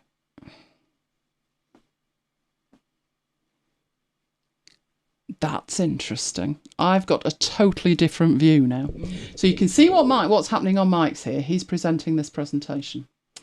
But if we go and have a look what I'm seeing on my iMac, I'm seeing just this tiny little window and it's saying Mike is hosting the show. But what I can do is see I can move it, I think. If I control the slideshow, I can move it. Move it on. There we go. And I've got access to the presenter's notes, which is useful. Right, can you take that back? Do I have to stop it first? I think I do. And then Mike can carry on, and we should see on my screen that's actually moving.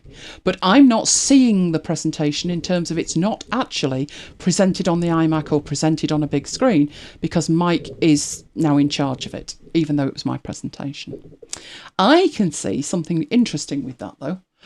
Can you see something interesting with that? No. Because you're controlling it, the fonts aren't there. Mm. So if we look at Saturday, that is not Trajan Pro. And this one here is the comic one, isn't it? And it's not there. So it does make a difference who's actually controlling this as to what you actually see. The thumbnails are correct. The thumbnails are correct because they're actually saved out as a little image and then loaded in. But that's why the font is different. It depends on who's controlling it. But that is the multiplayer side of that. So you come out of it. Let's finish your bit off. Right. Let's get that back over there. Exit slideshow. Yeah. Out you come, Mike. Which takes me back to full screen with everything that I need on here. Right, the other option that I've got is to play it in a window. So let's imagine that I'm in a Zoom session and I do want to play it in a window, but I also want to play it multi-screen, multi-presenter. Right, so I'm going to start as host. That gives me two things, and I'm glad that you can see this because you can't take a screenshot of it. We had fun and games with this last night. That little control window that you see on the left-hand side is invaluable. That is something that's been missing in Keynote since time immemorial. They only added it when people started screaming about Zoom. The thing is, I've been screaming about having something like that for 20 years. It took a global pandemic to happen, but hey, at least it's there now. So when I'm sharing this, I would be sharing only that window. That's all my viewers would see. So if you've ever been in Zoom, there's an option to share your screen. When you go into that option, you see your physical screens and any windows in your presentations. So I would share just that window. Then I've got this to control it with and see my notes. So I could present that. This isn't actually multi-presenter at this stage, but if you imagine that on this Zoom call, Mike is on this Zoom call in a different physical location, you could come into it. He's put his iPad down. I really can't get the stuff. Mike could come into it from anywhere. Do it over there, it's fine. We've seen it once, we don't need to see it twice. Right, I'm just going to take my hands off the keyboard. Mike can join in. Mike can take control of that. So the control button, there isn't a relinquish control because Mike's not actually there yet. We may get a nice little message that he's joined us when he finally does. There we go. Right. So at that point, Mike's joined the slideshow and Mike should be able to take control of that and move along. Yeah. There we go. Not touching a thing over here. Not touching a thing. And I think that's really useful.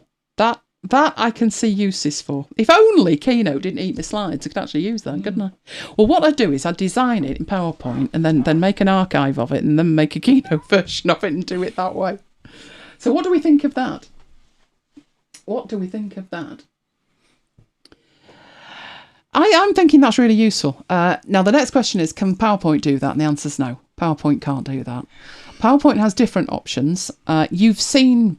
I think the thing when you're doing an online presentation like this, single player or multiplayer, is just your comfort and confidence presenting it. So that woman did not want judging on the platform she was using. Hence, it's better face-to-face. I know it's better face-to-face. No.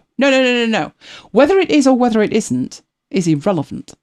At the point that you start presenting, you're using what you're using. So stop moaning about it. Just imagine if I spent every after hours saying, I know this would be better if we were in the same room, all the way through it. It would drive you insane. It's the confidence that you present it with. And if it all goes wrong, I mean, we didn't have audio at the beginning. If it all goes wrong, that's fine too. Your audience will be with you. So I think adding this is a really good thing. But if you need to do it a different way, like, Keynote's free. So if you do use PowerPoint, but you want to use this feature, then seriously, just open it up in Keynote and carry on. If you're going to do that, then don't put in any fancy transitions, animations, or anything that Keynote isn't likely to understand. So it can translate some transitions and animations, but the way I work, there's very, very little in there. And that way, if PowerPoint throws its toys out the pram, just before I'm going to present, I will just open it up in Keynote and carry on. In fact, that happened this week, didn't it? I came to PowerPoint and all the buttons, all the icons on the buttons had gone. Every one was a circle. And I looked and I went, well, I'm not au fait enough with this to know which buttons where, and they've all got circles on. But luckily it fixed itself later in the week. Kim likes it. Yeah. Awesome. Right, let's come out of there then, and we'll go into the other feature. So let's not present that in any kind of window whatsoever. Let's come out, exit the slideshow. Right, I think I did do it in this one. But what we'll do is, we are now back to PowerPoint, because the next thing I'm going to show you is translation. Now, this is, from what I can see, the full Monty only. This is a Monterey toy. Monterey has built into it translation options, and it needs to hook into that to be able to work. So I think there's been a discussion about this online, hasn't there? That the release notes for 11.2 are confusing as to which features are Monterey only and which aren't. So it lumped together the multiple presenter thing and the translation thing. But that's not true. So the translation does need Monterey, but the multi-presenter is quite happy on Biggles. So I'm going to have to switch machines. So what we'll do here is, I think I've got the presentation open, so I need to go in first and do that. So let's come out of there. Now I need 14 keyboards. Right. Awesome. So I'm going to close this presentation down on this computer here. That's now closed. Right. We are switching computers. So you are now looking at my Monty machine. Monty. So in here, I'm going to go into Keynote. I'm going to open up the same file, which is this one here, this copy shared. Shouldn't take long. It's already there. Only saving the changes. And as you can see, that is, let's get that presenting. That is what the running order was for this time last year. So what I did was, we have this one, which supposedly is Spanish. I picked Spanish because Tracy can correct it. I don't know how accurate that is. It doesn't look bad to me, but there you go. I'm liking Grabado. Grabado. I like that. Grabado. You probably don't pronounce it like that, but never mind. I even understood the bit at the bottom. I'm not even going to attempt the pronunciation, but the unboxing said technology permitting. So if we look back at it, tech permitting, and that has converted it to whatever that says. Right, but how? And how do we do that? Because what I really wanted to do was translate it to Dutch, but Renee's probably ahead of me here. Right, what I did to do this, just in case it all went hideously wrong, was I duplicated a slide. I didn't want a new presentation, thank you very much. I duplicated the slide, so I've got this slide down here. Right, what I need to do with it is go in and select the text, and then right-click. And you have the option to look up the week at MacBites headquarters or translate it. Now, it doesn't make it clear that it's actually all of the text that you've got selected, but it is.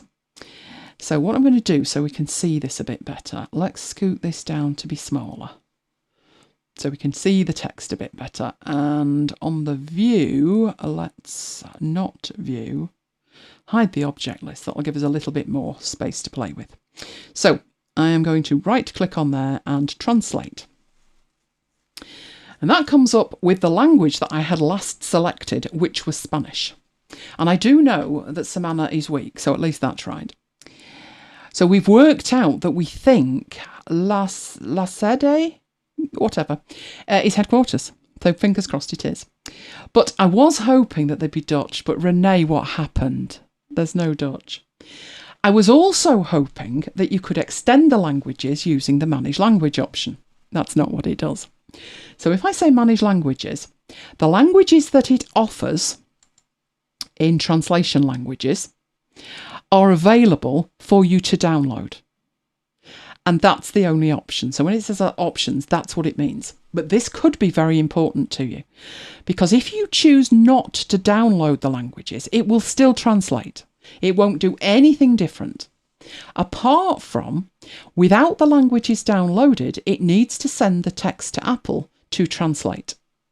And if you're in a situation where privacy is paramount and you want the translation to be done locally, then you would need to download the languages. I haven't done that at the moment, but you see there is an option for on-device mode, which will make it possibly a little bit faster. But that's the option. It doesn't allow you to add a million more languages, which was what I was hoping, but never mind. Right, so we've done Spanish, shall we do French this time? So I'm going to choose French. And it gives you an option down here. So it's, free gifts. Loving it. Very well done. Right, now, you've got two options then. You can either replace that text with the translation, or you can copy the translation. So the thing to remember before you do a replace is if you do, you could find yourself with a problem that you've lost the original text. So I would always duplicate the slide before you go any further, which was what I did. So I do have an original copy of this. So I copied the translation the first time and then pasted it. But it doesn't matter whether you... Now I've got a copy of the slide, I can replace it if I want. But it doesn't matter whether you choose replace with translation or copy translation and then paste it as to what happens next. And I was a little bit disappointed with the formatting. I don't know why it would do this. So let's say replace with translation. It's not that it looks bad, but there's just an extra carriage return after every one that I've got to get rid of, which I was a little bit disappointed with. And as I say, it does that irrespective of which of those options you actually choose. So you've then got to go through and remove all of that. And I do know that La Semaine is weak. So hopeful that that's accurate-ish. Right, so now I've got French and I've got Spanish. So I can indent that. And I've got my running order in English, followed by Spanish, followed by French. And that is what it does. Now, having that ability in a presentation is great. But if you think about it,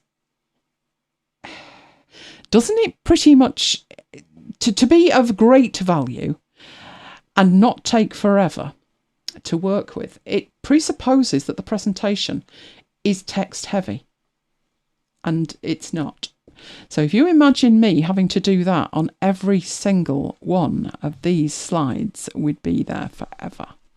Now that could be because my slides aren't that text heavy. But I don't think anybody wants to look at slides that are that text heavy, do they? She said, thinking back to Wednesday, wordy wrapping hood. She did. She sat there and she read them and it was 2 hours, 5 minutes. 2 hours, 5 minutes I'm never going to get back. In fact, about 3 times I reached over to the controls looking for the 2 times button and then remembered it was live. I should have watched. No, actually, we're not allowed to. There's no video. So, watching it later at 2 times wasn't an option. So just something to think about. It could be fantastic. It's also available, that very same feature, in Numbers and Pages. In Pages, I think it would be amazing. I don't expect the translation to be 100%. So if we have any French speakers or Spanish speakers, let me know how good that is. It doesn't look bad to me, but there again, what do I know? Me and languages, no, I'm happier with maths and science. But I think for documents, it would be a good start. It might need polishing up a bit, but it would be a good start. For presentations, I think it would possibly take you longer the more visual your slides are, because you're going to have to do it again and again and again. The other thing that just seems silly to me, and again, I've been talking about this for years as well, it's obvious that we need presentations in different languages. So why do I have to have the English slide, the Spanish slide, and the French slide? Why can't I have languages as layers and turn them on and off? Because having done this, if I make a change to the first one, even if it's a graphical change, I've then got to go through and make it to the other two. And it just gives me more and more and more work that I could do without. Whereas if I could have multiple languages on a single slide, now we're talking. But, I need to see Timmy, don't I? And see what Timmy thinks about that. Knowing Timmy, not much. But that is one option that you can use with the translate option that is in Monterey. So is that going to be useful to everybody or not? I really wish it could have been in Dutch, and then Renee could have said straight away, no, that's garbage. But sadly not. But Renee, you speak French, don't you? Is that good, bad or indifferent? It would do to me. I've got the gist of it. I remember sitting French exams, when it was, what do they call it? Comprehension. When they give you 4 pages to read, then ask you questions on it. And they were clever little questions. So it might say like the green bus. And I spot the word bus and think, yes, it was a bus. And that's me done. So when it came to the French section of my appreciation of the arts exam, an A-level, I thought, oh, look, the language section. Eeny, meeny, miny, mo, and moved on to the maths. Still came out with an A, so not a problem. But I don't think I was right on those. Oh, excellent. Right. Free gifts, which is weird. Gifts are free by nature. We do say free gift, though, don't we? We do say free gift, like on the front of a magazine. We do. And we have done for years and years, but that's a very good point. That is a very good point. So I think that we can say that is reasonable. Shall we leave it at reasonable? Right, let's switch back to this one here and find out what we're doing next. Oh, we're heading over to Mike. So first of all, I'm going to go there, because Mike's power querying. Oh, Kim likes your power query. In fact, everybody likes your power query. I noticed last week when I didn't muster much on the show, we got more likes than when I did. That was Power Pivot. Yes, can I just sulk about that for a second? That was to cheer you up. Was it? Yes. Was it to cheer me up? Yeah. Okay, I'll let it go then. Right, are you ready? I'm ready. There you go, Mike. Oh no, he's desktop. The icons aren't lined up. So if you're OCD, look away now. Shall I start? Yes. Right, okay, Power Query, not Power Pivot. We spent the last 4 weeks looking at the data model. And to access the data in the data model, and you do that to be able to create calculated columns and measures, we used Power Pivot. Power Pivot is an add-in for Excel. And now that we've looked at Power Pivot, we're going to turn our attention to another Excel feature, which is Power Query. Power Query was originally an add-in, but in 2016 Microsoft took the functionality of that add-in and built it directly into Excel, and you will find that if I just open up Excel on the data menu in the Get and Transform Data section. So all of this functionality here was originally provided by an add-in until 2016, and Microsoft then built it directly into Excel. Despite the change of name, most people actually still call it Power Query. So Power Query or Get and Transform, it's used to import data into Excel from other systems and other data types. So from web pages, from CSV files, from other Excel files. I've just hit the wrong button there. From databases, You were talking about access earlier, brilliant. So access database is an option there if you want to bring data into Excel. Can I ask if this is the thing that your boss was talking about? And now you've ruined my story. No, I haven't. It's in relation to something that Kim's just said. It is. So carry on. Why has Kim asked, is it on the Mac? No, she's distraught that it's not. Oh, yeah, so is my boss, but I'll tell you the full story shortly. I'll come back to that. So you have sort of got an option on the Mac version, Kim, but it's not as powerful as the Windows version, as I will explain shortly.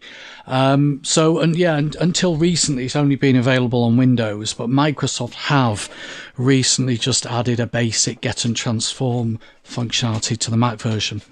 So what I'm going to work with tonight is real data for a change. None of this unicorn clothing company. This is real data. It's a CSV file, and it is actually generated from a table in Notion. So it's our MacBites shows table. And what I need to do is I need to produce some pivot tables from the data that's stored in Notion. And to be able to do that, I need to get it into Excel.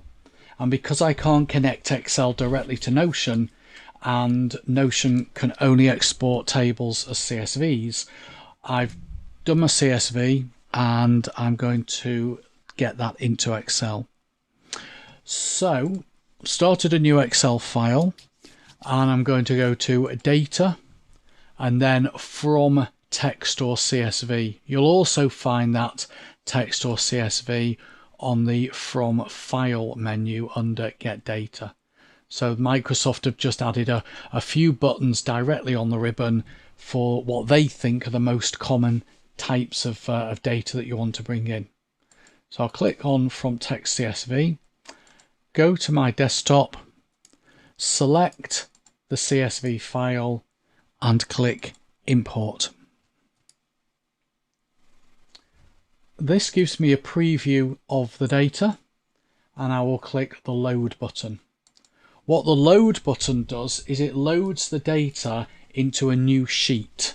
So originally this file just had one sheet, sheet 1, and now it's created another sheet which is called MacBites Shows because it uses the name of the CSV file. What it's also done is created a query.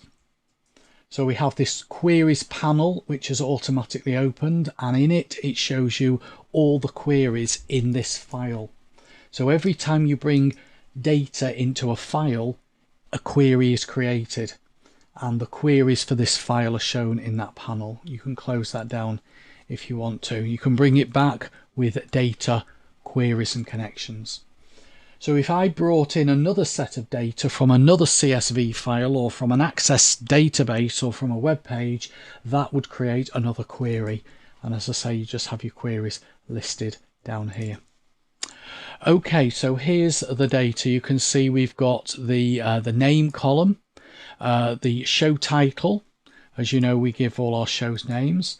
That is where the show art is stored. It's just a Notion link. We've got the duration, we've got the release date, we've got the show notes URL, and we've got the show type. So let's say I want to create a URL, a pivot table that shows the number of shows per type. The types being after hours, MacBites, etc., etc.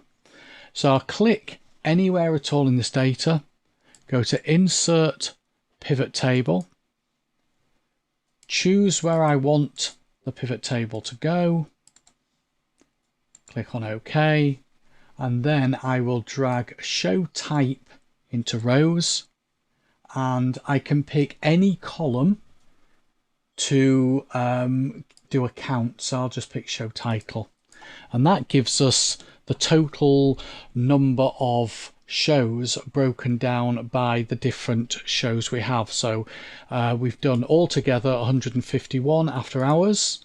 This isn't bang up to date. 152 MacBites, 41 MacBites Lives, and 500 MacBites.fms. They are, of course, the maroons, but in the table in Notion, we've got it down as MacBites.fm. But I will deal with that shortly. Okay, now let's close this file down completely and not save it. So what I've just done there is I have imported the data from a CSV file and I've imported it into the spreadsheet. Now there's another place that you can store your data, and that is the data model. And you know all about the data model because I've just spent the last 4 weeks talking about it. So if we go back to something that I have said continually over the last few weeks, best practice is to store your data in the data model and not in the spreadsheet. So how do we get the data from that CSV file into the data model? What we do is we go to data from CSV, we choose the CSV file, but instead of clicking load, which loads the data into the spreadsheet, and that's what I did last time, click the drop down arrow next to load, select load to, and tick add to the data model. Now as it stands, when I click OK, what it will do is it will take the 800 rows of data and it will put that data into the data model of this file. And you've got all the benefits of storing the data in the data model that we've discussed over the last few weeks, but it will also put a copy in the spreadsheet, which I don't want. There's no point having the same data in this file twice, so I'm going to change this option to only create a connection. But as long as that box is ticked, it will add the data to the data model. So I click OK. It creates a query. A query, as I said, is just the instructions that connect this Excel file to the original data source.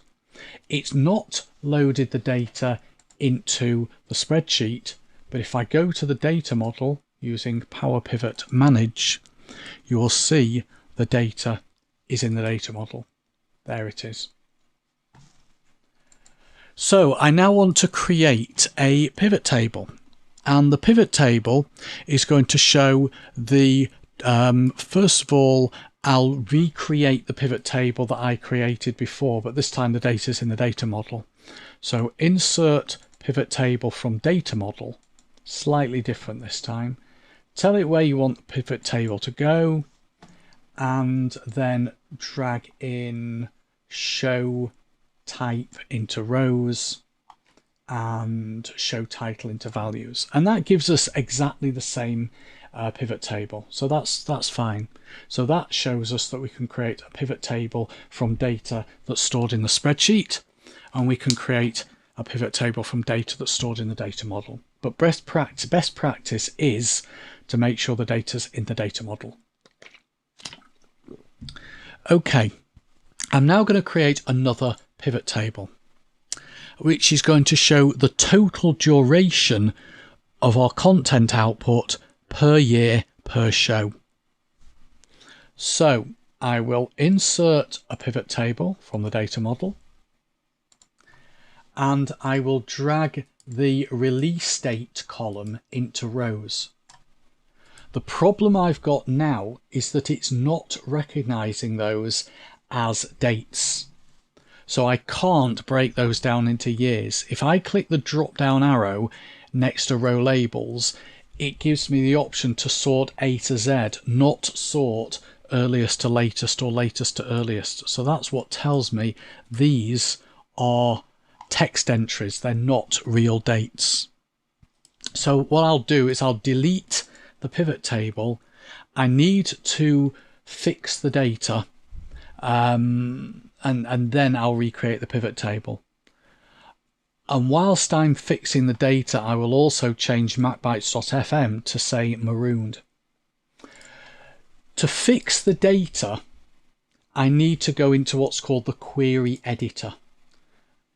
So to get into the query editor, I need to bring up that panel on the right hand side, data, queries and connections, and then right click on the name of the query and select edit.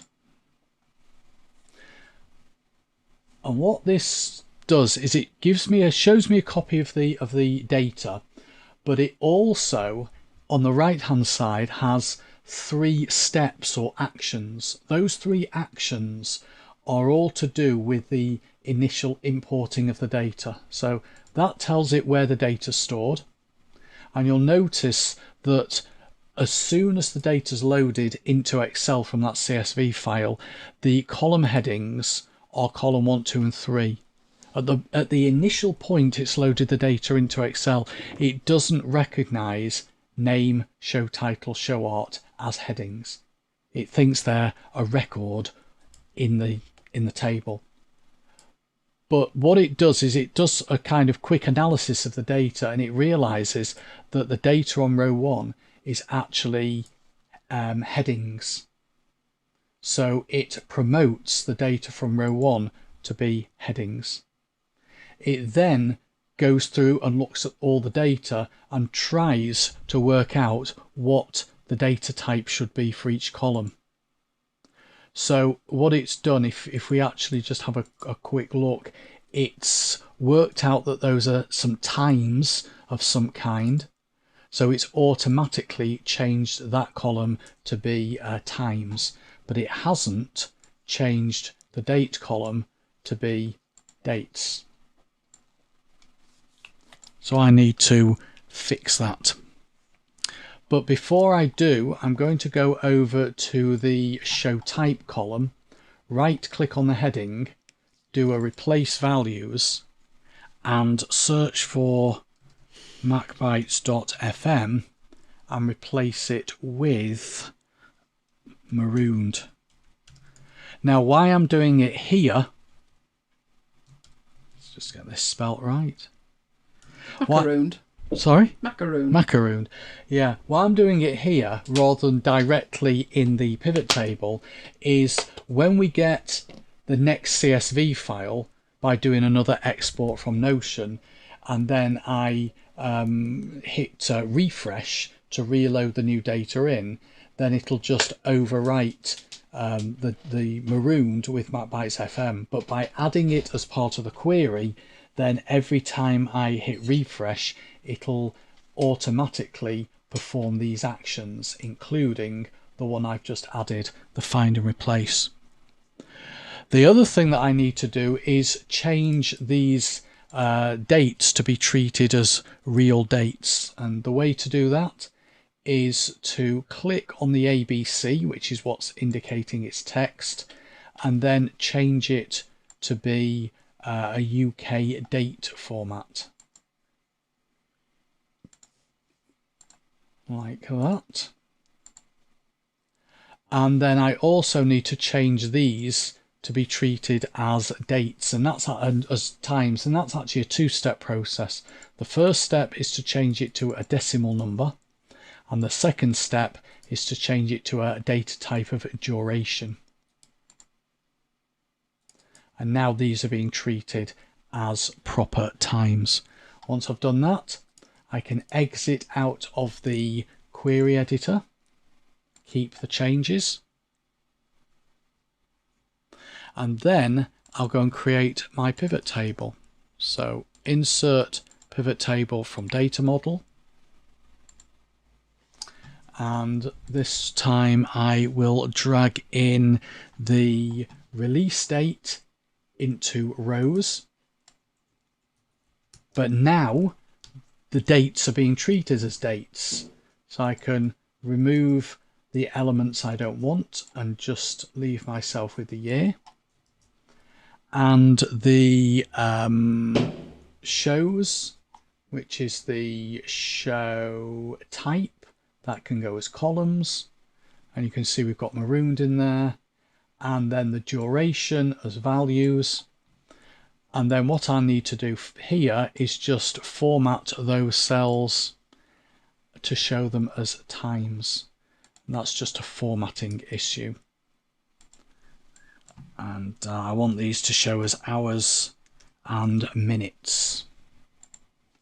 And there we go. That shows us a breakdown of how much content we've output, broken down by year, broken down by show type. Okay, now I promised you a little story. So this afternoon, or actually it was this morning, it was about 10 to 12, because I was in a meeting at the time. I got pinged on Teams by my boss. He said, I've got an Excel question for you. So I said, sure, fire away. So he said, I've got this CSV file of 300 megabytes. So I thought, okay. He said, I've tried to open it up in Excel. So, you know, just what I've done, data from CSV. And he said, and it's telling me it can't fit it into the spreadsheet. He said, I thought those issues have been resolved now. We've got 64-bit Excel. So I said, do you know how many rows you've got in this CSV file? And he opened it in numbers. So he was working from home and he was working on his own MacBook. And he opened it in numbers, and because I said to him, I said, you know, if you've got more than 1,048,576 rows in this CSV file, then you're not going to be able to open it, because it's, well, you can open it and it will import as much as it can, but that's as many rows as you've got.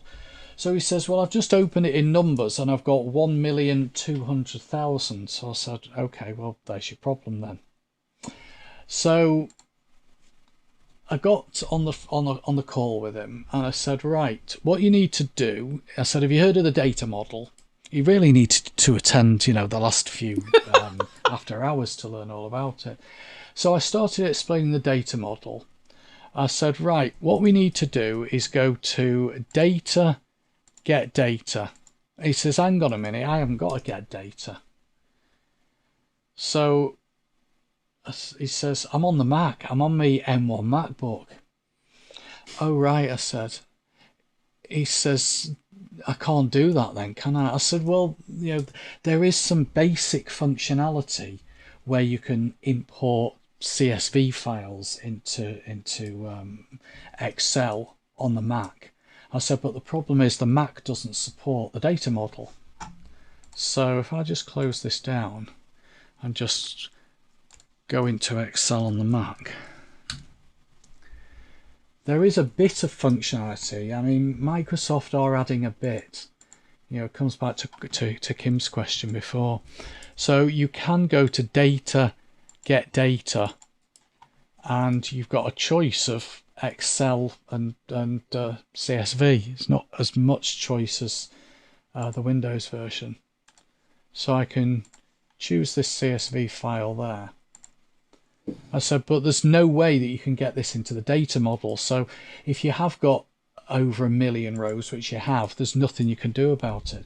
At which point he got quite upset that he bought this M1 Mac and it wasn't... And it was a lovely ornament. It wasn't fit for purpose for serious business, you know, data manipulation. Was this an iMac M1 or a laptop? No, it was a laptop. It was his pride and joy. It's his M1 MacBook. It's not got a notch, has it? It's not got a notch. Well, it could be worse then, couldn't it? That is his one saving grace. So in the end, we did it in Power BI, and that was a whole different problem, because he then said, "But is there a desktop app for Power BI for the Mac?" I said, "No." You were really piddling all over his parade, weren't you? Yeah, I said, so you can do it in a browser. I said, you can input your data and build your reports in a browser in powerbi.com. I said, but the functionality is limited. Anyway. That's you without a rise for the foreseeable then. He was sorted, but he wasn't too happy with Microsoft. Did he say bad words? Was he grumpy? He wasn't grumpy at me. He was very happy with me. Yes. Oh, why have I lost everything over here? So yeah, that is Power Query Part 1. I can't see that. Oh, I've got weirdness happening over here. Let me start that again. Right, I'll do that because we're heading into the unboxing. Oh, we 500 maroons, not nearly enough. No, but there is the Christmas special. Just got to decide when, haven't we? The chat's just vanished from under me for no good reason whatsoever. So I'm going to have to key it all up again. Oh, unless it's in there. Are you in there? Let's keep going back. Oh, I think you might be. Hang on, let's see if I can see the chat. Let's go that way one. And once again, and I think we might be there. No, twice. Yes! Awesome. Right, you can see the chat again. There's a saga with the unboxing. Oh, the unboxing wouldn't have been available for unboxing if it had arrived when it was supposed to arrive. But it went missing in action. We've not had much luck this week, have we, with them? But because it arrived late, I said, well, I might as well leave it. And I won't unbox it at this point. So, I'm going to switch to desk cam so you can see it. There we go. And while you're looking carefully at that, I'm going to push buttons and things. Hopefully that'll work. There's one camera, light. And where's the other one? Are you on that side? There we go. So isn't that brighter? Lovely. That is actually, as I'm looking at it, I'm glad that's not facing me. It's Can that we just bright. say hello to Simon? Hello, Simon! He's popped in for the unboxing by the look of it. Oh, that was clever, Simon. Right, can you pass me the other one, Mike? This one that's down there that I can't drop. Yeah. That one. Oh, listen, the rustling. Isn't it exciting? We have a rustling. Right, I've got it. There we go. Oh, it's rather big, isn't it? Oh, I can see. Right. Just wondering what's going on there. I couldn't see it, but now I can see it. There it is. Awesome. Right. That's the size of it. So this is the size we're talking about. And it's in a bag, which concerned me. Oh. Simon's been having pizza night and movie night. Oh. Sounds nice. Right, there we go. So, it's a bag coming off this way. Let's turn it round and get with it. You will instantly know what it is. Hopefully all of this is in one piece. Right, because if it's not, there'll be tears before bedtime. I've waited to open this. So I'm opening this bit here. And I'm opening that bit there. And these nails are why I don't need scissors. And, Jane's in as well, just in time for an exciting unboxing. Ah, right, I think I will need the scissors. Hello, Jane. Hello, Jane. Right, let me find the scissors. Where have they gone? Oh, fingers crossed it's all in one piece, because it was on the van for about 2 days. It's supposed to be next day delivery, but, didn't end up like that, did it? The day after the next day. Yeah, the day after the next day. Mind you, he was having a picnic outside the house, wasn't he? Oh, why are you not opening? Come on, you can do it. Now, I know what these are, and you will probably know what these are, but I'm not using them in that way. That's me. Oh, right, over we go. Right. Oh, this is looking nice, isn't it? Right, we have desktop stand. There's 2 of them. It was a good job that I bought 2. Because there was a box of 2 and there was a box of 1, and I was going to buy 1 and then get another one if the first one proved useful. Stephen's here as well. Hello, Stephen. So, then I looked at the price. 1 was £18 and 2 was £20. So I ended up getting the one with 2 in. So that's what we've got. I do believe I have to assemble it all. Kim thought it was a Ouija board replacement. No, it's not. Right, that's quite thick glass, and that is quite heavy. So that's the glass top of it. There we go. It's a monitor stand, but I don't intend to put the monitor on it because I've already got a monitor stand. But if we look at this, the shape of it, it's going to go in a corner. It's triangular. So it's going to go in the corner behind the monitor. And the rationale is I have a Velop behind each secondary monitor, and I'd be happier if the Velop was off the desk. I'd also be happier if I could put my light there. So that's what it's for. It's for a light and a velop behind each monitor. So there should be 2 of these. There's the other glass in there. So fingers crossed. Yeah, it's all in one piece so far, I think. There's the second one. These are heavy. Whoa, didn't expect it to be that heavy. So let's pop that one back in its plastic in there. Right, well, we find the legs. Let's go find the legs, which should be in here. There they are. Right, so I've tipped all that out, and there's the legs. So, looks like we can. They're screwed on that way, and then they undo underneath, so it can go higher than the standard shelf height if you want it higher. Like that. I would do this before you screw them on myself. Right, so, and there's 3 for each one. There we go. And hopefully there's enough screws. Yes, there's 6 screws. Awesome. So that goes in that end. And I'm presuming, I wonder if these are to stop it slipping. I think they could be. Do they fit in there? They do. Oh, nice. Liking that. And the other screw goes in there.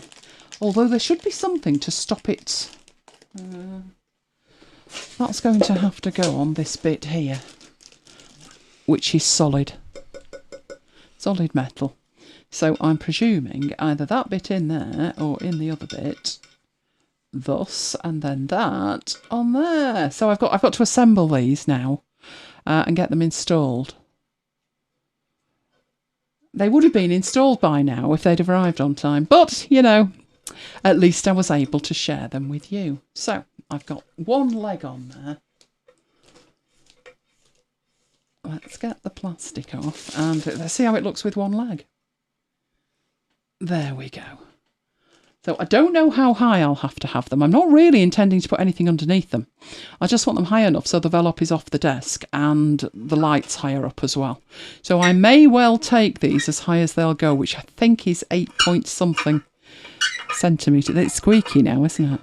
Do you think if I take this far enough it'll come out? Oh, that's getting dangerous. Actually, I might not need it that high. That is actually mighty high, isn't it? So maybe have it higher, maybe not. But would I put a monitor on it? Yes, it's really heavy and sturdy. That wasn't bad for £10, was it? But the price went up £6 today. I don't know why. Probably because I bought one. You know, they obviously realise that if I buy something, there's going to be an influx after. So let me get these back in here before I lose them.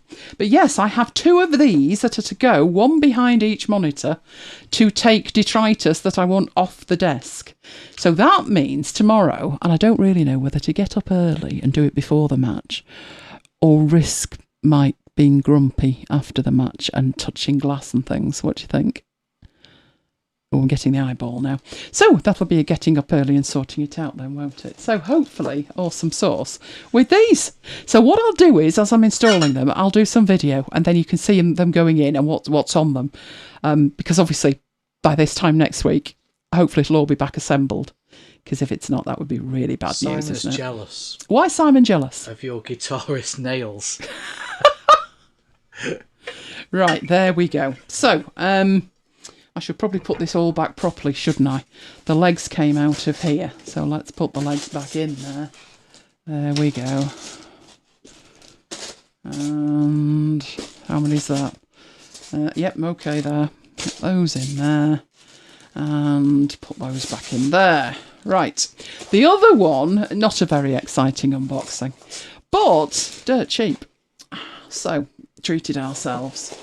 Right, I'll give that to Mike. Mike will not have an accident with that, will you, Mike? I would say put it on the bed, but, you know, experience proves otherwise. Somebody else on the bed. Lola's on the bed because the electric blanket's on. One spoiled dog. Right, so what is this? We came to a situation where, obviously, we have millions of cables. Why do you never have the one you need when you need it? I got a brand new cable out the drawer, plugged it in, and the end snapped off. Thanks, Apple. So that was the last Apple one I was buying. So it was emergency charging cable territory. So I managed to get these. I would not normally have gone for these, trust me. I would not.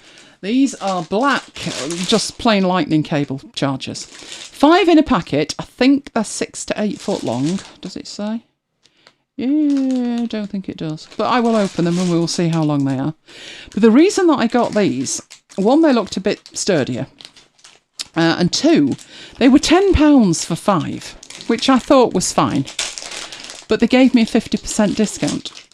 So I thought £1 each. We'll do that then. We'll do it. They're braided. They're definitely stronger than the Apple ones. So I said to Mike, don't throw the packaging away. So this is the second lot of these we've got. Because Mike hadn't got any cables either. I don't know whether his had broken or what. I don't think he got one with his work phone. So these were what I would say adequate. If they're £1 and they last me 6 months, I'm happy. So I decided we'd get 5 extra and just leave them in a drawer. For the next time we can't find a charging cable that's actually working. So I plugged my iPad in overnight. I had 2 iPads plugged in. They both did the ping when I logged in, when I plugged them in. So they were charging. Came back the next morning, flat. So needed new cable. So that's why we've got these cables. So they're perfectly adequate. Nothing spectacular. Not a brand, I don't think. But I've tested them. They work. That's fine. So we've now got a drawer that we have lightning cables in. Little label on it that says lightning cables. So I'm stocking it up with these and Mike can help himself whenever he likes. So yes, it isn't life good at MacBites headquarters. Drawers full of cables. Now that only arrived today, didn't it? So I think so, yeah. You'll also need to see why we have, although if you weren't here at the beginning, you will have missed this. We bought some hand sanitizer. Yeah, we bought 60 litres of hand sanitizer. So I've got plenty of hand sanitizer to sanitize with. We honestly did. We did. It was because we paid through the nose for hand sanitizer at the beginning of the pandemic, and we already had some in. But the hand sanitizer was half the price. So I said to Mike, well, we can either have 1 bottle for something like £20 or 12 bottles, which would be £240 for 136. So we might as well get the 12 bottles, which was what we did. So there we go. All hand sanitised now. Excellent. So I will move back over here. Let's get that up there. And we'll see which ones they were. And you put the links in, Mike? The links are in. There we go. Brilliance wants to know what power brick you use and what's the wattage. Where's that power brick gone? It's next to the bed. Can you bring it to me? I've got 2. There's one that I use the most. So give me a second and I'll flick back to the camera and I'll actually show it you. Mine's a rechargeable one. And it recharges all the time. It's got light. So when it's charging, instead of it taking like 16 hours, it doesn't. So here we go. This is it. And yes, I do actually have it looking like that. So this is the charging cable, which is one of these cheap black ones. This is my headphones cable. That's the red one that's wrapped around it because it's in the bedroom. And that's the brick. So it charges with light. You can see it's actually charging right now, but then it will be in front of these LEDs. That's the ports it's got. So it says an output of 5 volt 1 amp, 5 volt 1 amp, and I can't see what the other one is. I think they're all the same, actually. This one has a torch on it somehow, if you can ever get it working. How do you turn the torch on? There we go. Not to blind anybody, but there's the torch, which is quite handy. I think you press and hold, turn it off. There we go. Off it goes. And it is... how would we pronounce that? Oliver? It was cheap and cheerful at Amazon. And it's great. I've had it probably about 18 months. And it works fantastic. So it charges up an iPad. Probably charge the phone about 3-4 times. Mainly I have it on the iPad. But yeah, that's the one that I use. I picked this one just in case we ever got to a situation where we had no power and you needed to charge the power brick with no power. So this sits like on the window desk in front of the window where it gets lots of light. And when I do need to charge it, because you can charge it with a micro, USB as well, but it charges in like 3 hours instead of 16. The other ones never seem to charge. They take forever to charge. But this one, not bad at all. Charges quite quickly. I'll have to find the link for it because I don't have the link on me right now, but I can do.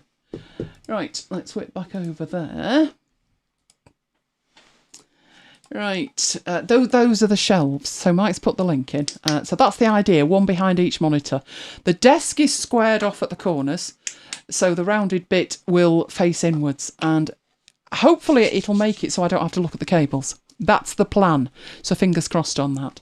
But obviously what they're actually intended for is to lift monitors off the desk. I already have monitor lifters, and I only use them on the side monitor, which makes them the same height. So if I show you, can we see that? I think we can see that. Let's go back and see if we can see that. You can just about see the corner of one if I move this. So we're moving over here. There we go. So the iMac is on the left. The monitor shelf is over here. That's the leg of the monitor, and this is the monitor shelf. That's my trackpad hiding away, and my spare mouse in case that dies on me. And my hand sanitizer. Can never have too much hand sanitizer. So it's this shelf. It only lifts it up by about 1 inch, but I don't need any more than that. If we look at where they join, it'd be too much if it was lifted up anymore. So they line up perfectly as they are. So I wouldn't be using them for that, to be honest. Right, let's get back over there. So Mike's put the link in for that. That's not good. We've got that thing where it's gone funny again, Mike. My presentation software hates me. There we go. Right, let's move on. So those were the cables, 5 in a packet. Did it tell you how long they were? I think they're 6 foot. They're just about right. Just about right. So the link's in for those as well. But don't forget the 50% discount on those, because that's why I've got so many of them. So I'll put everything back together, and I will try and find out, if we get out of this, I will try and find out what that charging brick was. Renee has a stack of paper to lift the monitor. Nothing wrong with that. Nothing wrong with that at all. Oh, good grief. Right. Kim likes the shelves. Well, when that thing finally comes out, Kim, and we've all got a new iMac to play with, then maybe I'll need more. I don't know. But that's what they're intended for at the moment. Right, okay, what do we have coming up? We are back with you same time, same place next week, and hopefully, fingers crossed, presupposing that I don't have a complete relapse, we'll be back on the Scrivener trail. We also have available on demand, youtube.com/ElaineGiles, all of the previous shows, coming up to 3 years shortly.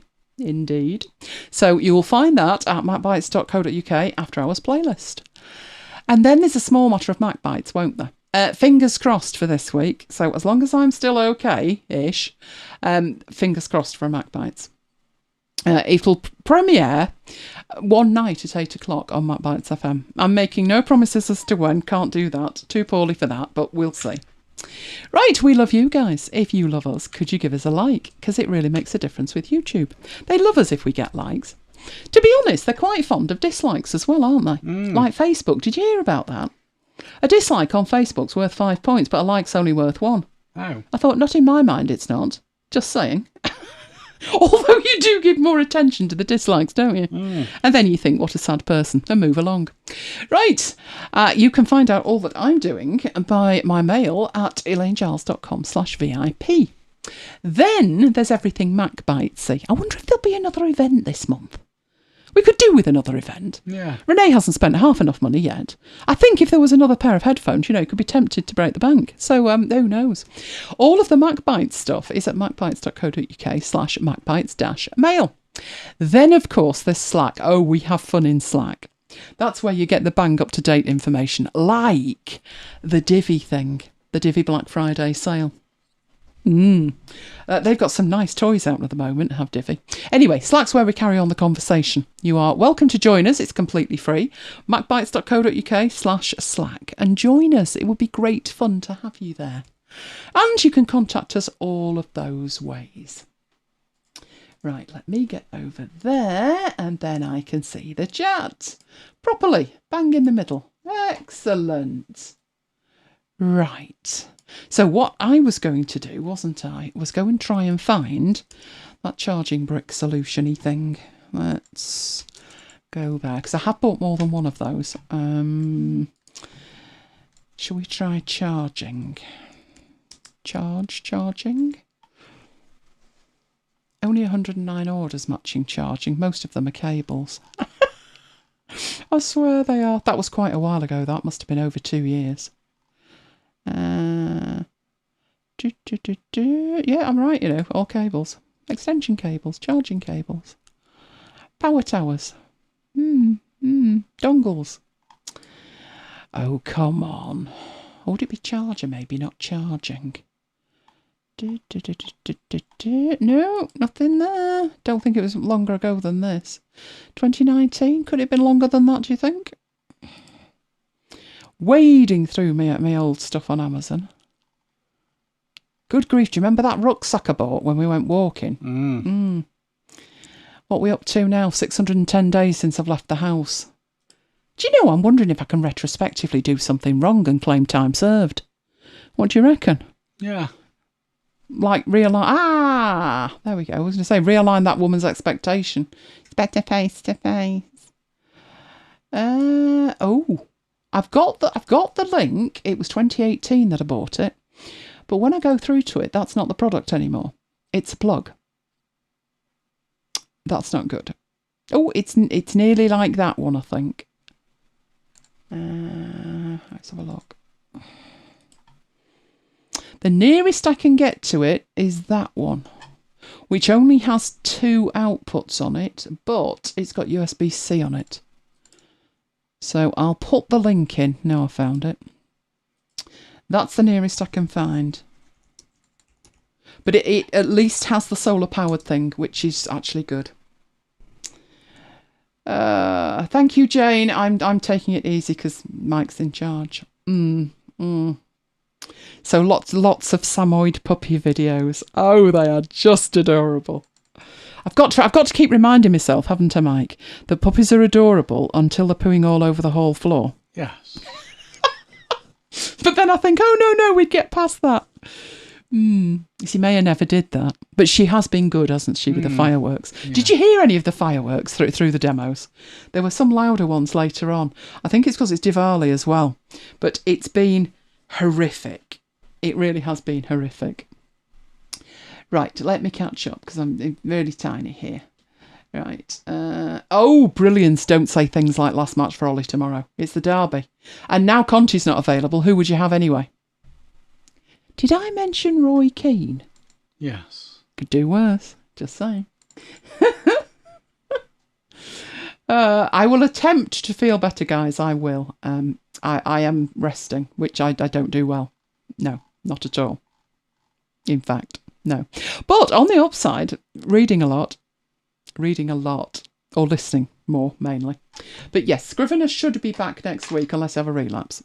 So we'll have to see how that goes. But fingers crossed. Fingers crossed. I think other than that, aren't we pretty bereft for next week? Which gives you scope to suggest something if you want to suggest something. Let's have a look. That's tonight's. Thought this looks familiar. I must already have prepped that. Why am I looking at 96? Heaven knows why. Let's have a look. Let's have a look at next week's. Let's go to MacBites 2.0 and look at next week's. So next week's is that one, isn't it? There we go. Let's have a look what we've got planned. Oh dear. That's not good. I think I've just bumped everything, haven't I? Well, mine's got pivot tables and fingers crossed for Scrivener. And are you doing data model or Power Query? Yeah. Power Query for Mike, which leaves quite a bit if you want to make a suggestion. So feel free to make some suggestions and we'll find out. Oh, good grief. Fletcher till the end of the season. No! No! That was like when they gave it gigs. I mean, look at that, ended well. When's he up before the Beak? Is it February? Don't know. Well, yes, I will be there tomorrow. Fingers crossed with that, Renee. 8 o'clock till midnight. We have a theme of spies and James Bond. So we've also got Joe. Joe is doing Skyfall. So Joe's a friend of ours, that's Kath's husband, and he's a fantastic singer, and I've got a CD of his. So she's requested Skyfall, but not the Adele version. She wants Joe's version. So we do that, don't we? We also have I Want to Dance with Somebody, and Lisa does that. That was fantastic. We went away to Alveston. I think that Alveston, was the last time we did a YouTube premiere. And I joined in the chat, if you remember, while it was premiering from a meal we were having. And Lisa got up and did some karaoke. The girl that was doing the singing in the lounge, people were saying, let Lisa have a go, but it wasn't really a karaoke night, if you're with me.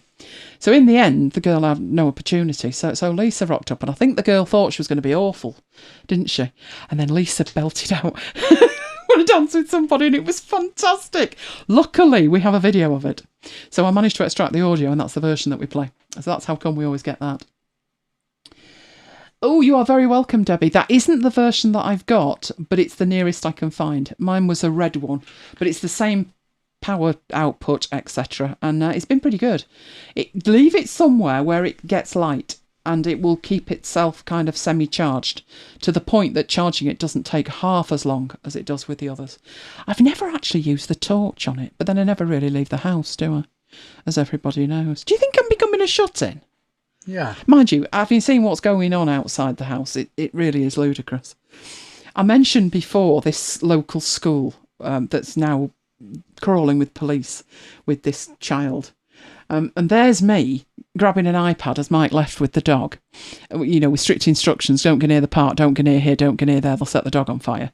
I picked up the iPad and there I am going through the CCTV footage from yesterday to see if I can see a white van with a logo on the side.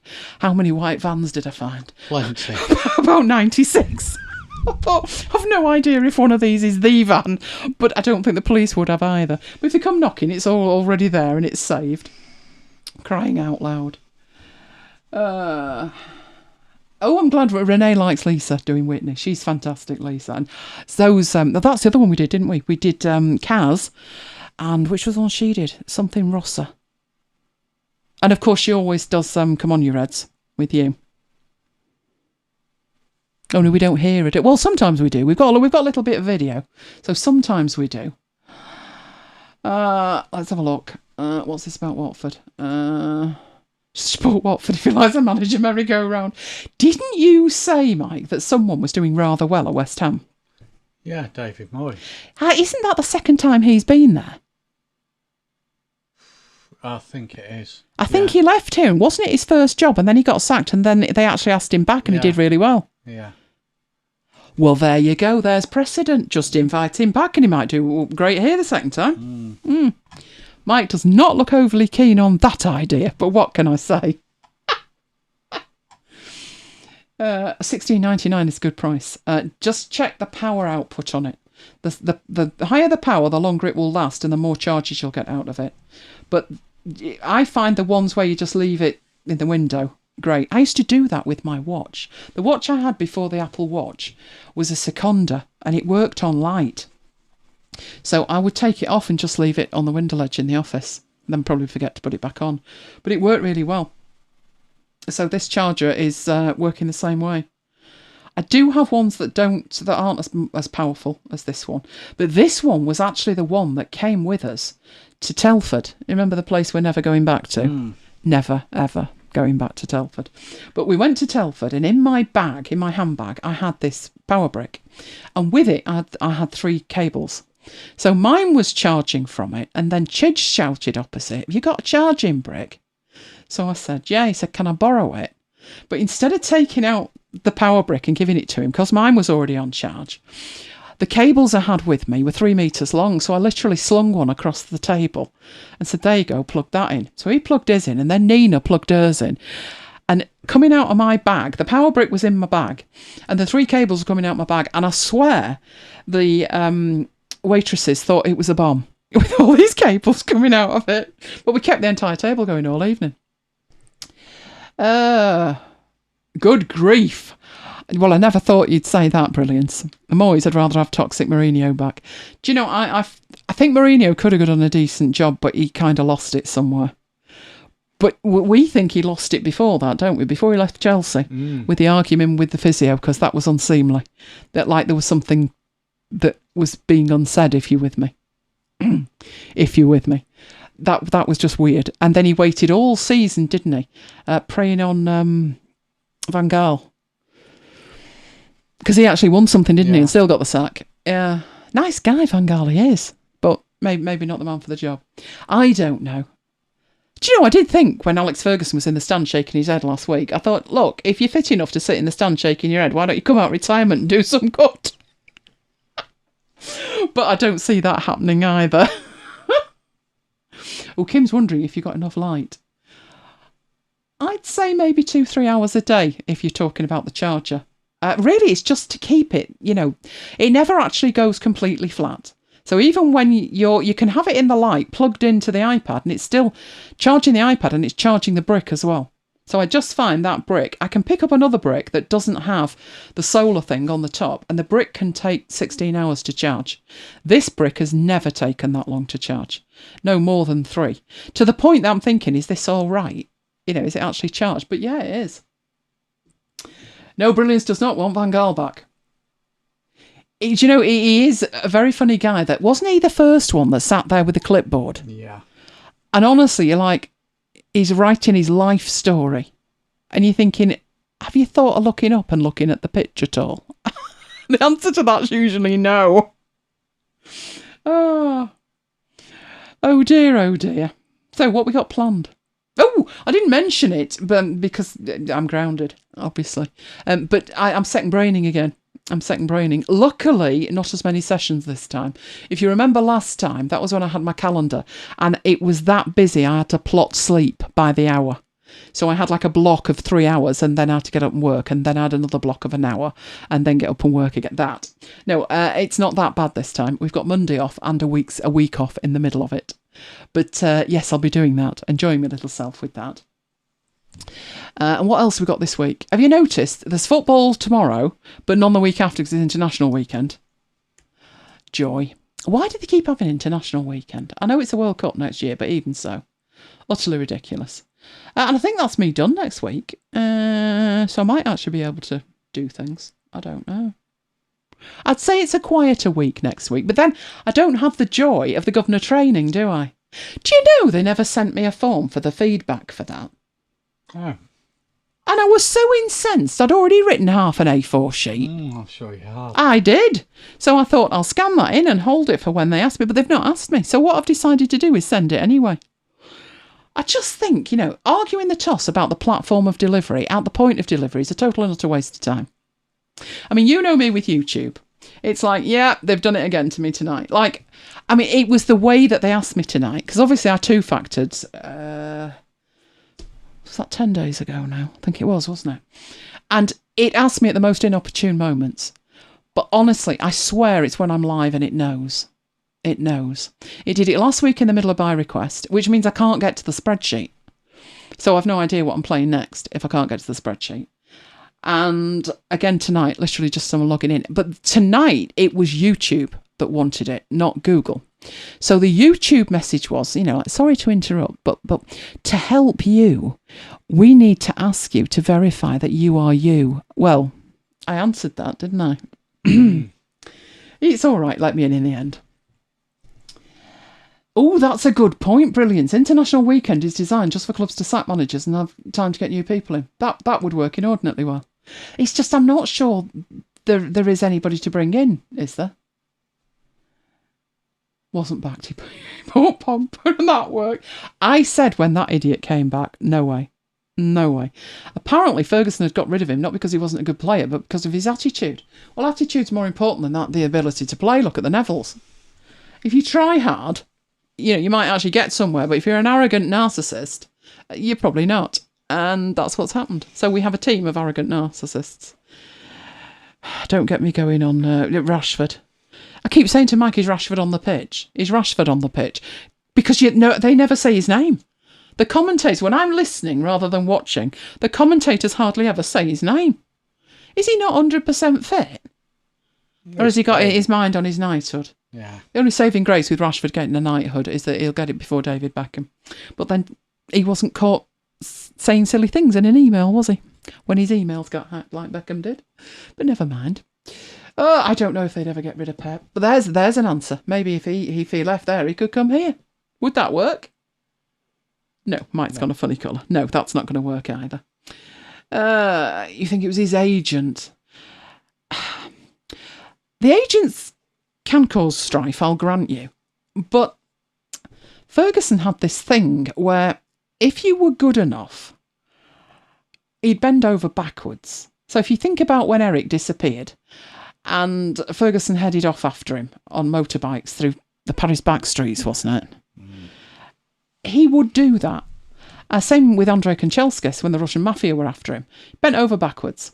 And there's things that he does for players that you don't realise until later. So there was once, many, many years ago, probably about 94, 95, he dropped Andrei Kanchelskis and he copped it for it. People were like, why have you dropped him? It's ridiculous. He's not even on the bench. What's the matter with you? He's a fantastic player. You should be playing him. And he said nothing. Ferguson said nothing, like it's my team choice, that's it. Turned out, 10 days later, Andrei Kanchelskis' wife had just lost a baby and he wanted to spend time with her. And instead of saying that to get them off Ferguson's back, Ferguson just took the flak for it. I can admire that in a manager. That's your job. Stop people getting at your players. And it was weeks later when people actually found out. Obviously, there was no apology from all the idiots that had a real go at him. But I think if he thinks you're good enough, I just don't think he liked his attitude. Rashford is better since he's up. Well, I must admit, I did have a bit of a view on that. For me, it's club first. We pay your wages.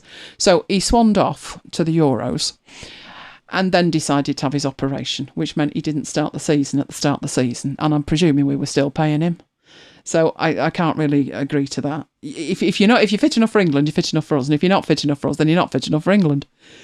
But he got away with it yet again. It is good man management. It's what's needed. And it can be done even in the football times we've got now, which it's more difficult to man manage now, isn't it? But it can be done. I just don't think we've found anybody since that can get the job done. Not big enough for the job. The job's too big for them. That's why I'm looking round and thinking, I honestly can't think of anybody else.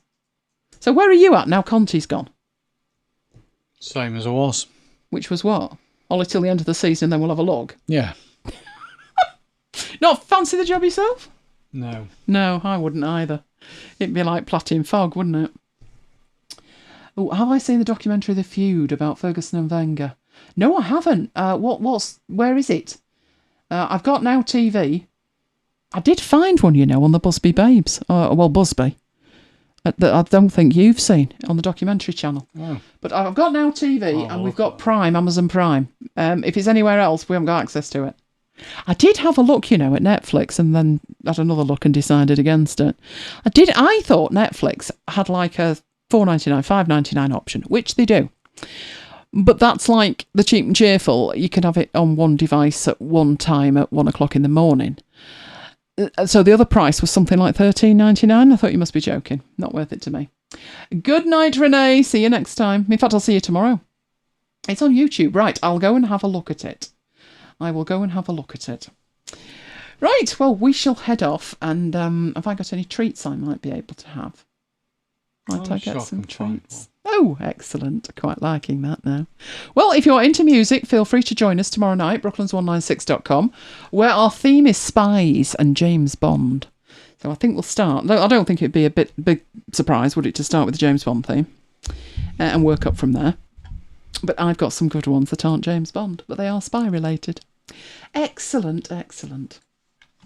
So for the moment, I will say good night from me. And good night from me. We will both see you next time. Stay safe, guys.